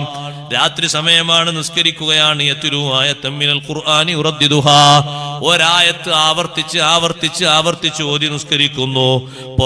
പുറത്തേക്ക് ഓത്ത് കേൾക്കുന്നുണ്ട്. സുബ്ഹാനല്ലാഹ്, ഒരായത്ത് ഇത്രത്തോളം ആവർത്തിക്കുന്നത് ആയത്തിന്റെ ആന്തരികാർത്ഥങ്ങൾ മുഴുവനും ചിന്തിച്ച് ആയത്ത് എത്ര ഓതിയാലും മടുപ്പ് വരാത്ത ഒരു ശൈലിയാണ്. ആ ശൈലിയാണ് ഫുലൈൽ ബിൻ ഇയാദ് റളിയല്ലാഹു അൻഹു സ്വീകരിച്ചത്. നിസ്കാരം കഴിഞ്ഞു എന്ന് കണ്ടപ്പോ രാജാവ് പറഞ്ഞു, ഒന്ന് വാതിൽ മുട്ടിയപ്പോ ആരാന്ന് ചോദിച്ചു. അമീറുൽ മുഅ്മിനീൻ പുറത്തു വന്നിട്ടുണ്ട് എന്ന് പുറത്തുനിന്ന് അബ്ബാസ് എന്ന് പറയുന്ന ഹാറൂൺ റഷീദിന്റെ കൂടെയുള്ള പരിചാരകൻ പറഞ്ഞു. ഫുലൈൽ ബിൻ ഇയാദ് തങ്ങളുടെ ചോദ്യം, അമീറുൽ മുഅ്മിനീൻ ഇവിടെ എന്താ കാര്യം? ഭരണാധികാരിക്ക് ഇവിടെ എന്താ കാര്യം? അയാൾക്ക് ഭരിച്ചാ പോരെ, എന്റെ വീട്ടിലേക്ക് എന്തിനാ വന്നത്? സുബ്ഹാനല്ലാഹ്, നിങ്ങൾക്ക് ഭരണാധികാരി അനുസരിക്കേണ്ടതില്ലേ? ആ സമയത്ത് മഹാനവറുകൾ പറഞ്ഞു, ഫുലൈൽ ബിൻ ഇയാദ് റളിയല്ലാഹു അൻഹു പറഞ്ഞു, നബി സല്ലല്ലാഹു അലൈഹി വസല്ലം നിങ്ങൾ റിപ്പോർട്ട് ചെയ്തൊരു ഹദീസ് ഉണ്ട്, തങ്ങളിൽ നിന്ന് റിപ്പോർട്ട് ചെയ്യപ്പെട്ട ഒരു ഹദീസ് ഉണ്ട്, ലൈസലിൽ മുഅ്മിനി അൻ യുദില്ല നഫ്സഹു, ഒരു ഭരണാധികാരിയുടെ കയ്യിൽ ദുനിയാവാണുള്ളത്, അയാളെ കീഴിൽ പോയിട്ട് അടിയറ വെക്കേണ്ട ഒരു ആവശ്യം ഒരു മുഅ്മിനിനില്ല. എന്തെങ്കിലും ആവശ്യം ഉണ്ടെങ്കിൽ ഇങ്ങോട്ട് വന്നോട്ടെ, അങ്ങോട്ട് പോയി കാല് പിടിക്കേണ്ട ആളൊന്നുമല്ല ഭരണാധികാരി. അയാൾക്കല്ല ദുനിയാവിൽ അധികാരവും സ്വത്തുമല്ലേ കൊടുത്തത്, അയാൾ ഭരണം നടത്തിക്കോട്ടെ, നമുക്ക് തകരാറില്ല. അമീറുൽ മുഅ്മിനീൻ ഹാറൂൺ റഷീദ് പറഞ്ഞു, ഇതേ ആളെയാണ് കിട്ടേണ്ടത്. മുറിയിലേക്ക് കയറിപ്പോയി. മുറിയിലേക്ക് രാജാവ് എത്തിയപ്പോ ഹാറൂൻ റഷീദ് റൂമിലേക്ക് വന്നപ്പോ ബഹുമാനപ്പെട്ട ഫുളൈൽ ഇബ്നു ഇയാദ് തങ്ങൾ വിളക്കങ്ങ് കെടുത്തി. പിന്നേതാ റൂമിന്റെ ഒരു മൂലയിലേക്ക് ചെന്നു. ഞങ്ങൾ രാജാവിന്റെ കൂടെ കുറെ ആളുകളുണ്ട്. മഹാനായ ഫുളൈൽ ഇബ്നു ഇയാദ് തങ്ങൾക്ക് കൈ കൊടുക്കാൻ കൈ കാണണ്ടേ? ചെറിയൊരു വെളിച്ചത്തിൽ രാജാവ് മഹാനവറുകളെ കണ്ടെത്തി. അങ്ങനെ കൈ പിടിച്ചു മുസാഫഹത്ത് ചെയ്തു. എന്നിട്ട് പറഞ്ഞു, ഹാറൂൻ റഷീദിന്റെ കൈ പിടിച്ചിട്ട് ഫുളൈൽ ഇബ്നു ഇയാദ് തങ്ങൾ പറഞ്ഞു, എന്ത് നല്ല മാർദ്ദവമുള്ള കൈയാണ്. കാരണം പണിയെടുത്ത് പരിചയം ഉണ്ടാകൂലല്ലോ, രാജാവല്ലേ. നല്ല മിനുമിനുത്തമുള്ള കൈയാണ്. ഇന്നജത്ത് ഖദം മിൻ അദാബില്ലാഹ്, നാളെ അള്ളാന്റെ ശിക്ഷയിൽ നിന്ന് ഈ കയ്യിന് മോചനം കിട്ടിയാൽ, കേടുപാടുകളൊന്നുമില്ലാതെ രക്ഷപ്പെട്ട് കിട്ടിയാൽ സന്തോഷം തന്നെ. അതല്ല, ഈ കൈ കൊണ്ട് എഴുതിയതും കൊടുത്തതും വാങ്ങിയതും നീതിപൂർവകമല്ലെങ്കിൽ ഈ കൈയിന്റെ മിനുസം പോയിട്ട് ഈ കൈയിന് ഏൽക്കേണ്ട ശിക്ഷയെ പറ്റി ചിന്തിക്കാവതല്ല. അപ്പൊ കൂടെ നിൽക്കുന്ന ഒരാൾ പറഞ്ഞു, ഇന്നേതായാലും രാജാവിന് നല്ല ഒരു സംസാരം കിട്ടും. തഖ്വയുള്ള ഒരു മനുഷ്യന്റെ വർത്തമാനമാണല്ലോ കേട്ടത്. ഇന്നേതായാലും രാജാവിന് ചോദ്യത്തിനും ഉത്തരത്തിനും അകവും പുറവും ഒക്കെ നന്നാകുന്ന നല്ല ഒരു സഹവാസമാണ് കിട്ടിയത്. രാജാവ് മഹാനവറുകളോട് പറഞ്ഞു, ഖുദ് ലിമാ ജിഇനാക ലഹു റഹിമക്കല്ലാഹ്, നമ്മൾ നിങ്ങൾക്ക് കൊണ്ടുവന്നത് നിങ്ങൾ സ്വീകരിക്കണം എന്ന് പറഞ്ഞു. ആ സമയത്ത് ഫുളൈൽ ഇബ്നു ഇയാദ് തങ്ങൾ പറഞ്ഞു, ഒരു കാര്യം നിങ്ങൾക്ക് കേൾക്കണോ? ഉമർ ബിൻ അബ്ദുൽ അസീസ് റളിയല്ലാഹു അൻഹു രാജ്യം ഭരിച്ചപ്പോ സാലിം ബിൻ അബ്ദുല്ലാഹി റളിയല്ലാഹു അൻഹുയും മുഹമ്മദ് ബിൻ കഅബ് റളിയല്ലാഹു അൻഹുയും റജാ ബിൻ ഹൈവ റളിയല്ലാഹു അൻഹുയും വിളിച്ചിട്ട് മഹാനവറുകൾ പറഞ്ഞ എന്താണെന്നറിയോ? ഉമർ ബിൻ അബ്ദുൽ അസീസ് തങ്ങൾ ആദ്യ ദിവസം പറഞ്ഞത്, നിങ്ങൾ ആരെങ്കിലും ഈ ഭരണം ഒന്ന് ഏറ്റെടുക്കുമോ? വലിയൊരു പരീക്ഷണമാണല്ലോ എനിക്ക് തന്നത്. നിങ്ങൾ എല്ലാവരും കൂടി, ജനങ്ങളൊക്കെ കൂടിയിട്ട് എന്നെ ഭരണാധികാരിയാക്കിയില്ലേ, ഞാൻ എന്ത് ചെയ്യണമെന്ന് നിങ്ങൾ പറഞ്ഞു തരൂ. ഈ ഖിലാഫത്ത് എനിക്കൊരു പരീക്ഷണമായിട്ടാണ് തോന്നുന്നത്. എന്നിട്ട് പറയുന്നു, ഫുളൈൽ ഇബ്നു ഇയാദ് നിങ്ങൾ ഹാറൂൻ റഷീദിനോട് പറയുന്നു, നിങ്ങളെക്കാളും വലിയ പണ്ഡിതനായ ഉമർ ബിൻ അബ്ദുൽ അസീസ് തങ്ങൾ കിട്ടിയ ഭരണത്തെ പറ്റി അനുഗ്രഹമായിട്ടല്ല കണ്ടത്, പരീക്ഷണമായിട്ടാണ്. നിങ്ങളിത് സുഖമായി കാണുന്നുവോ? നിങ്ങൾക്കിത് സന്തോഷമായി തോന്നുന്നുണ്ടോ? എന്നിട്ട് ഉപദേശം കൊടുക്കുന്നു, ഇന്നി അഖാഫു അലൈക അശദ്ദൽ ഖൗഫി യൗമ തസില്ലു ഫീഹിൽ അഖ്ദാം, കാലുകളൊക്കെ ഇടറിപ്പോകുന്ന ഒരു ദിവസമുണ്ട്, അന്ന് ഞാൻ നിങ്ങളെ പറ്റി വല്ലാതെ പേടിച്ചു പോകുന്നു. നിങ്ങളെ സഹായിക്കാനെന്ന് ആരെങ്കിലും ഉണ്ടാകുമോ? ഭരണത്തിൽ നിങ്ങൾ അനീതി ചെയ്തിട്ടുണ്ടെങ്കിൽ രാജാവേ, കാലടറി തായോട്ട് വീണു പോകൂലേ? ഈ ഉപദേശം കേട്ടിട്ട് ഹാറൂൻ റഷീദ് കരഞ്ഞുപോയി. കരഞ്ഞ് അവസാനം ബോധം കെട്ട് വീണുപോയി. കൂടെ നിൽക്കുന്ന ആള് ഫുളൈൽ ഇബ്നു ഇയാദ് തങ്ങളോട് പറയുന്നു, ഒന്ന് രാജാവിനോട് മയത്തോടെ സംസാരിക്കണേ. നമുക്കും തോന്നൂല അയാൾ രാജാവല്ലേ, അയാൾ അങ്ങനെ ആഖിറം പറഞ്ഞ് പേടിപ്പിക്കാൻ പറ്റോ? അപ്പുറത്തൊരു ചോദ്യം ഉണ്ട്, അയാൾ മുസ്ലിമല്ലേ? മുസ്ലിമിന് ആഖിറത്തിൽ വിശ്വാസം വേണ്ടേ? ദുനിയാവിന്റെ സുഖവും ഭരണവും മാത്രം കണ്ണും നട്ടിരുന്നാ മതിയോ? എന്തും ചെയ്യാൻ പറ്റുമോ സഹോദരങ്ങളെ? ഭരണം കിട്ടിയെന്ന് കരുതിയാൽ ഒരു വാർഡ് മെമ്പർ ആണെങ്കിൽ പോലും, ഒരു പഞ്ചായത്ത് മെമ്പർ ആണെങ്കിൽ പോലും, ഒരു നാട്ടിലെ ഉന്നതമായ സ്ഥാനം വഹിക്കുന്ന ആളാണെങ്കിൽ പോലും അള്ളാഹ് പൊരുത്തപ്പെടാത്ത ഒരു മേഖലയിലും കൊടുക്കരുത്, വാങ്ങരുത്.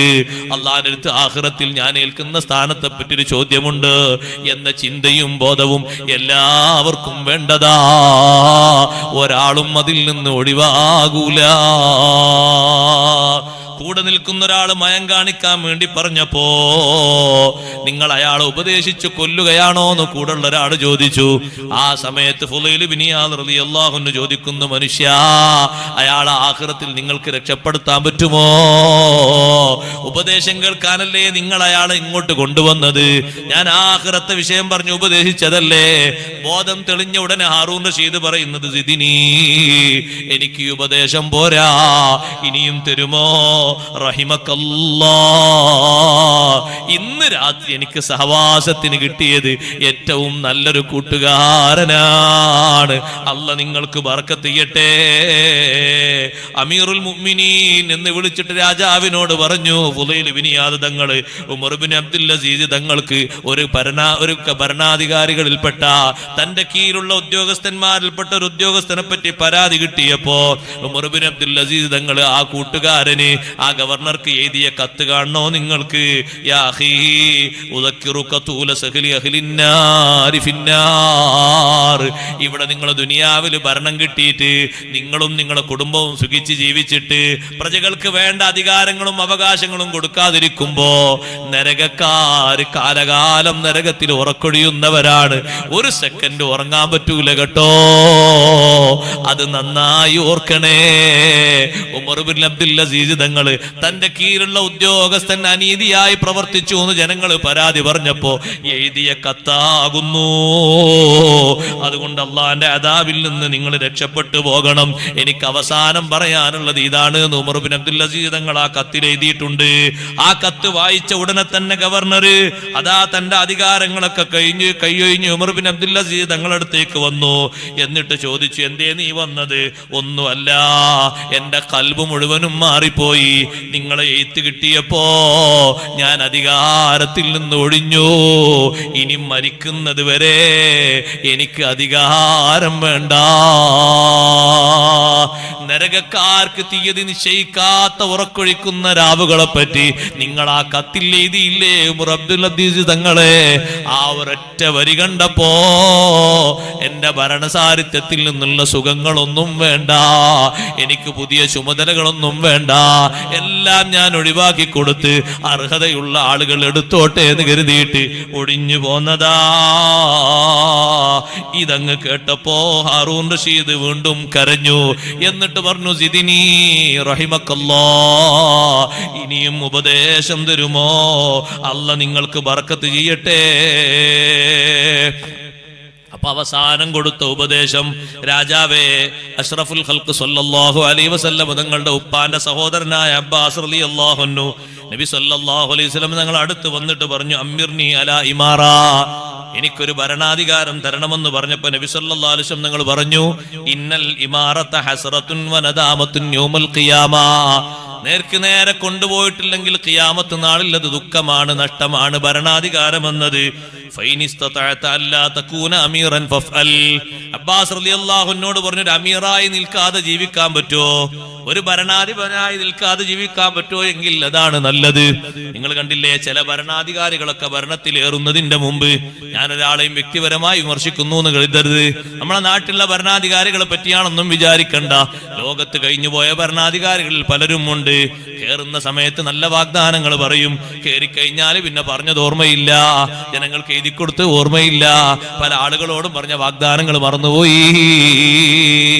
അതുകൊണ്ട് പറയുന്നു, അബ്ബാസേ, ഭരണാധികാരിയാകാതെ ജീവിക്കാൻ പറ്റുമോ? അങ്ങനെ നോക്കിക്കോ. ഹാറൂൻ റഷീദിന് രാത്രി അന്തപ്പാതിര സമയത്ത് കൊടുക്കുന്ന ഉപദേശമാണ്. എന്നിട്ട് പറഞ്ഞു, സിദിനി റഹിമക്കല്ലാഹ്, എനിക്കിനിയും നിങ്ങൾ ഉപദേശം തരണം, ഞാനൊന്ന് നന്നാകട്ടെ. ഒരു ഭരണാധികാരിയാണ് ഈ ചോദിക്കുന്നത്.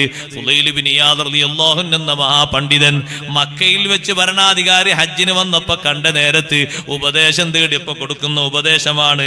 നല്ല മുഖഭംഗി അല്ലാഹ് നിങ്ങൾക്ക് തന്നിട്ടുണ്ടല്ലോ, അതുകൊണ്ട് ഈ സൃഷ്ടികളെ പറ്റി അല്ലാഹു തആല നിങ്ങളോട് ആഖിറത്തിൽ ചോദിക്കും. ഈ സൃഷ്ടിപ്പിനെ പറ്റി അല്ലാഹ് നിങ്ങളോട് ചോദിക്കും. അല്ലാഹ് തന്ന സൃഷ്ടിപ്പ് അല്ലാഹുവിന്റെ മാർഗത്തിൽ നിങ്ങൾ ചെലവഴിച്ചിട്ടുണ്ടോ? ശുക്ർ ചെയ്തിട്ടുണ്ടോ? ഫൈനിസ്തതഅത അൻ തഖീ ഹാദൽ വജ്ഹ മിനന്നാർ, ഈ മുഖം നരകത്തിൽ നിന്ന് രക്ഷപ്പെടുത്താൻ നിങ്ങൾക്ക് കഴിയുമോ? എന്നാ നാളെ നേരം വെളുക്കുമ്പോ, വൈകുന്നേരമാകുമ്പോ, വഫീ ഖൽബിക ഗിശ്ശുൽ ലിഅഹദിൻ മിൻ റഈയതിക, നിങ്ങളെ പ്രജകളിൽ നിന്ന് ആരോടെങ്കിലും ഒരാളോട് വെറുപ്പുണ്ടോ, വിദ്വേഷമുണ്ടോ? നരകത്തിൽ പോകേണ്ടി വരും രാജാവേ. നല്ല മുഖം നരകത്തിൽ കൊണ്ടുപോയി കടക്കേണ്ടി വരും, സ്വർഗത്തിലെത്താൻ പറ്റൂല. നിങ്ങളുടെ പ്രജകളിൽ ഒരാളോടും വെറുപ്പ് പാടില്ല, ഒരാളോടും വ്യത്യസ്ത വീക്ഷണം പാടില്ല. പ്രജകൾ എന്ന കണക്കിൽ എല്ലാവർക്കും ഒരേ നീതിയാകണം, എല്ലാവർക്കും ഒരേ ധർമ്മമാകണം. ഹാറൂൻ റഷീദ് കരഞ്ഞിട്ട് അവസാനം പോകുന്ന നേരത്ത് ചോദിക്കുന്നു, കടം വല്ലതുമുണ്ടോ? ഇതുവരെ 3 പണ്ഡിതന്മാരും കടണ്ട് എന്നല്ലേ പറഞ്ഞത്. ഫുലൈൽ ബിൻ ഇയാദ് തങ്ങൾ പറയുന്നു, എനിക്കൊരു കടമുണ്ട്, നിങ്ങൾക്ക് വീട്ടാൻ കഴിയോ? എന്താ കടം എന്ന് വെച്ചു. നാളെ അല്ലാഹു തആല എന്നെ ഹിസാബ് എടുക്കുമോ ഇല്ലേ എന്നുള്ള വിഷയത്തിൽ പേടിച്ച് ചിന്തിച്ച് നിൽക്കുക. ഞാൻ ആ കടം വീട്ടിത്തരാൻ കഴിയോ? അള്ളാന്റെ ഹിസാബിനെ പറ്റി ആലോചിച്ചാണ് ഞാൻ രാത്രിയൊക്കെ ഉറക്കമൊഴിച്ച് ചിന്തിച്ചിരിക്കുന്നത്. എനിക്ക് ദുനിയാവിൽ വിചാരണ നടന്നിട്ടില്ലല്ലോ. വിചാരണ എന്ന് പിന്നെ വരാനിരിക്കുന്ന ഒരു കടമല്ലേ? നന്നായി എന്നെ പരിശോധന നടത്തിയാൽ ഞാൻ കുടുങ്ങിയില്ലേ? എന്തെല്ലാം തെളിവ് ഞാൻ അള്ളാഹുവിന്റെ അടുക്കൽ പറയണമെന്ന് ഞാൻ ചിന്തിക്കുകയാണ്. ആ ഒരു കടബാധ്യതയെ പറ്റി നിങ്ങൾ എനിക്ക് സന്തോഷം തരുമോ? എന്റെ റബ്ബ് എന്നോട് കൽപ്പിച്ച കാര്യങ്ങൾ ഞാൻ ചെയ്തിട്ടുണ്ടോ ഇല്ലേ എന്ന വിഷയത്തെപ്പറ്റി ഞാൻ വല്ലാത്ത ബേജാറിലാണ്. ഇതാ 1000 ദീനാറ് പിടിച്ചോളൂ, രാജാവ് പറയാണ്. എന്നിട്ട് നിങ്ങളെ കുടുംബങ്ങൾക്ക് ചെലവാക്കിക്കോളൂ, നിങ്ങളെ ഇബാദത്തിന് ശക്തി നേടിക്കോളൂ. ഫുലൈൽ ബിൻ ഇയാദ് തങ്ങൾ പറയുന്നു, സുബ്ഹാനല്ലാഹ്, അന അദുല്ലുക അലാ ത്വരീഖിൻ നജാ. ആഖിറത്തിൽ രക്ഷപ്പെടാനുള്ള മാർഗങ്ങൾ ഓരോന്ന് എണ്ണി ഞാൻ നിങ്ങളെ പഠിപ്പിക്കുമ്പോ നിങ്ങൾ എനിക്ക് 1000 ദീനാറ് തന്നിട്ട് പ്രത്യുപകാരം തരുകയാണോ? അല്ലാഹ് നിങ്ങൾക്ക് സലാമത്ത് നൽകട്ടെ, നല്ലതിന് തൗഫീഖ് നൽകട്ടെ. നിങ്ങൾ പോയിക്കോളൂ, നിങ്ങൾ 1000 ദീനാറ് വേണ്ട. രാജാവ് അവിടെ നിന്ന് പുറത്തിറങ്ങുന്ന സമയത്ത്, വാതിൽക്കലെത്തിയ സമയത്ത് ഹാറൂൺ റഷീദ് പറയാണ്, അബ്ബാസേ, കൂടെയുള്ള പരിചാരകനോട് പറയാണ്, ഇതുപോലത്തെ മനുഷ്യന്മാരെയാണ് എനിക്ക് കാണിച്ചു തരേണ്ടത്. നല്ല തഖ്വയുള്ള മനുഷ്യനാണ്. ഇതുപോലത്തെ ആൾക്കാരത്ത് നമുക്ക് ഇനിയും വരണം. എന്റെ കൽബ് എത്രയോ നന്നായി പോയി, എന്റെ ചിന്ത മാറിപ്പോയി, എന്റെ ഭരണത്തിലെ പല നീക്കുപോക്കുകളും എനിക്ക് വീഴ്ചയായി തോന്നിപ്പോയി. ഒരൊറ്റ രാത്രിയിലെ കുറഞ്ഞ നേരത്തെ ഉപദേശം കൊണ്ട് മനസ്സ് പലതും മാറിപ്പോയി. ഇനിയും മക്കയിൽ വരുമ്പോ ഈ മഹാനുഭാവനെ എനിക്ക് കാണിച്ചു തരണേ. രാജാക്കന്മാര് പോലും കൂട്ടുപിടിച്ചത്, നന്നാകാനുള്ള ഉപദേശം സ്വീകരിച്ചത്, ആഖിറം ലക്ഷ്യം കൊണ്ട് ജീവിക്കുന്ന മഹാന്മാരുടെ കൂടെയാ. അതുകൊണ്ട് മുഅ്മിനീങ്ങളെ, മുത്തഖീങ്ങളെ അവിടെ പിരിയാതിരിക്കൂ, മുത്തഖീങ്ങളെ അവിടെ എതിരാളിയാകാതിരിക്കൂ. മുത്തഖീങ്ങളെ കൂട്ടുപിടിക്കണം, അവരോടൊപ്പം സഹവാസം പുലർത്തണം. അങ്ങനെ മുത്തഖീങ്ങളിൽ ഒരാൾ നമ്മുടെ കൂടെ നിന്ന് ജീവിച്ച് അയാൾക്ക് നമ്മളും നമുക്ക് അയാളും വഴികാട്ടികളായി നല്ല നിലക്ക് 2 കൂട്ടുകാർ ജീവിച്ചു പോയാൽ അള്ളാന്റെ മാർഗത്തിൽ അവർ ഇഷ്ടപ്പെട്ടു, അല്ലാഹു തആല പൊരുത്തപ്പെടാത്ത മാർഗത്തിൽ ഭിന്നിച്ചു കഴിഞ്ഞു. എന്നിട്ട് അവർ ഒരുമിച്ച് ജീവിച്ചു. അവർ അർശിന്റെ തണലാണെന്ന് സയ്യിദുനാ റസൂലുള്ളാഹി സ്വല്ലല്ലാഹു അലൈഹി വസല്ലം പറഞ്ഞ ഒരു കൂട്ടുകെട്ടില്ലേ, അതാണ് പെങ്ങന്മാരെ നമ്മിൽ വേണ്ടത്, അതാണ് സഹോദരങ്ങളെ നമ്മിൽ വേണ്ടത്. അള്ളാഹു നമ്മെ അതിന് സഹായിക്കുമാറാകട്ടെ. അത്തരത്തിൽ നല്ല സഹവാസം ജീവിച്ചിരിക്കുന്നവരോടും മരണപ്പെട്ട മഹാന്മാരോടും പുലർത്തിയിട്ട് ദുനിയാവും ആഖിറവും അള്ളാഹു നമുക്ക് സലാമത്താക്കി തരട്ടെ. ഞാൻ അവസാനിപ്പിക്കുന്നു.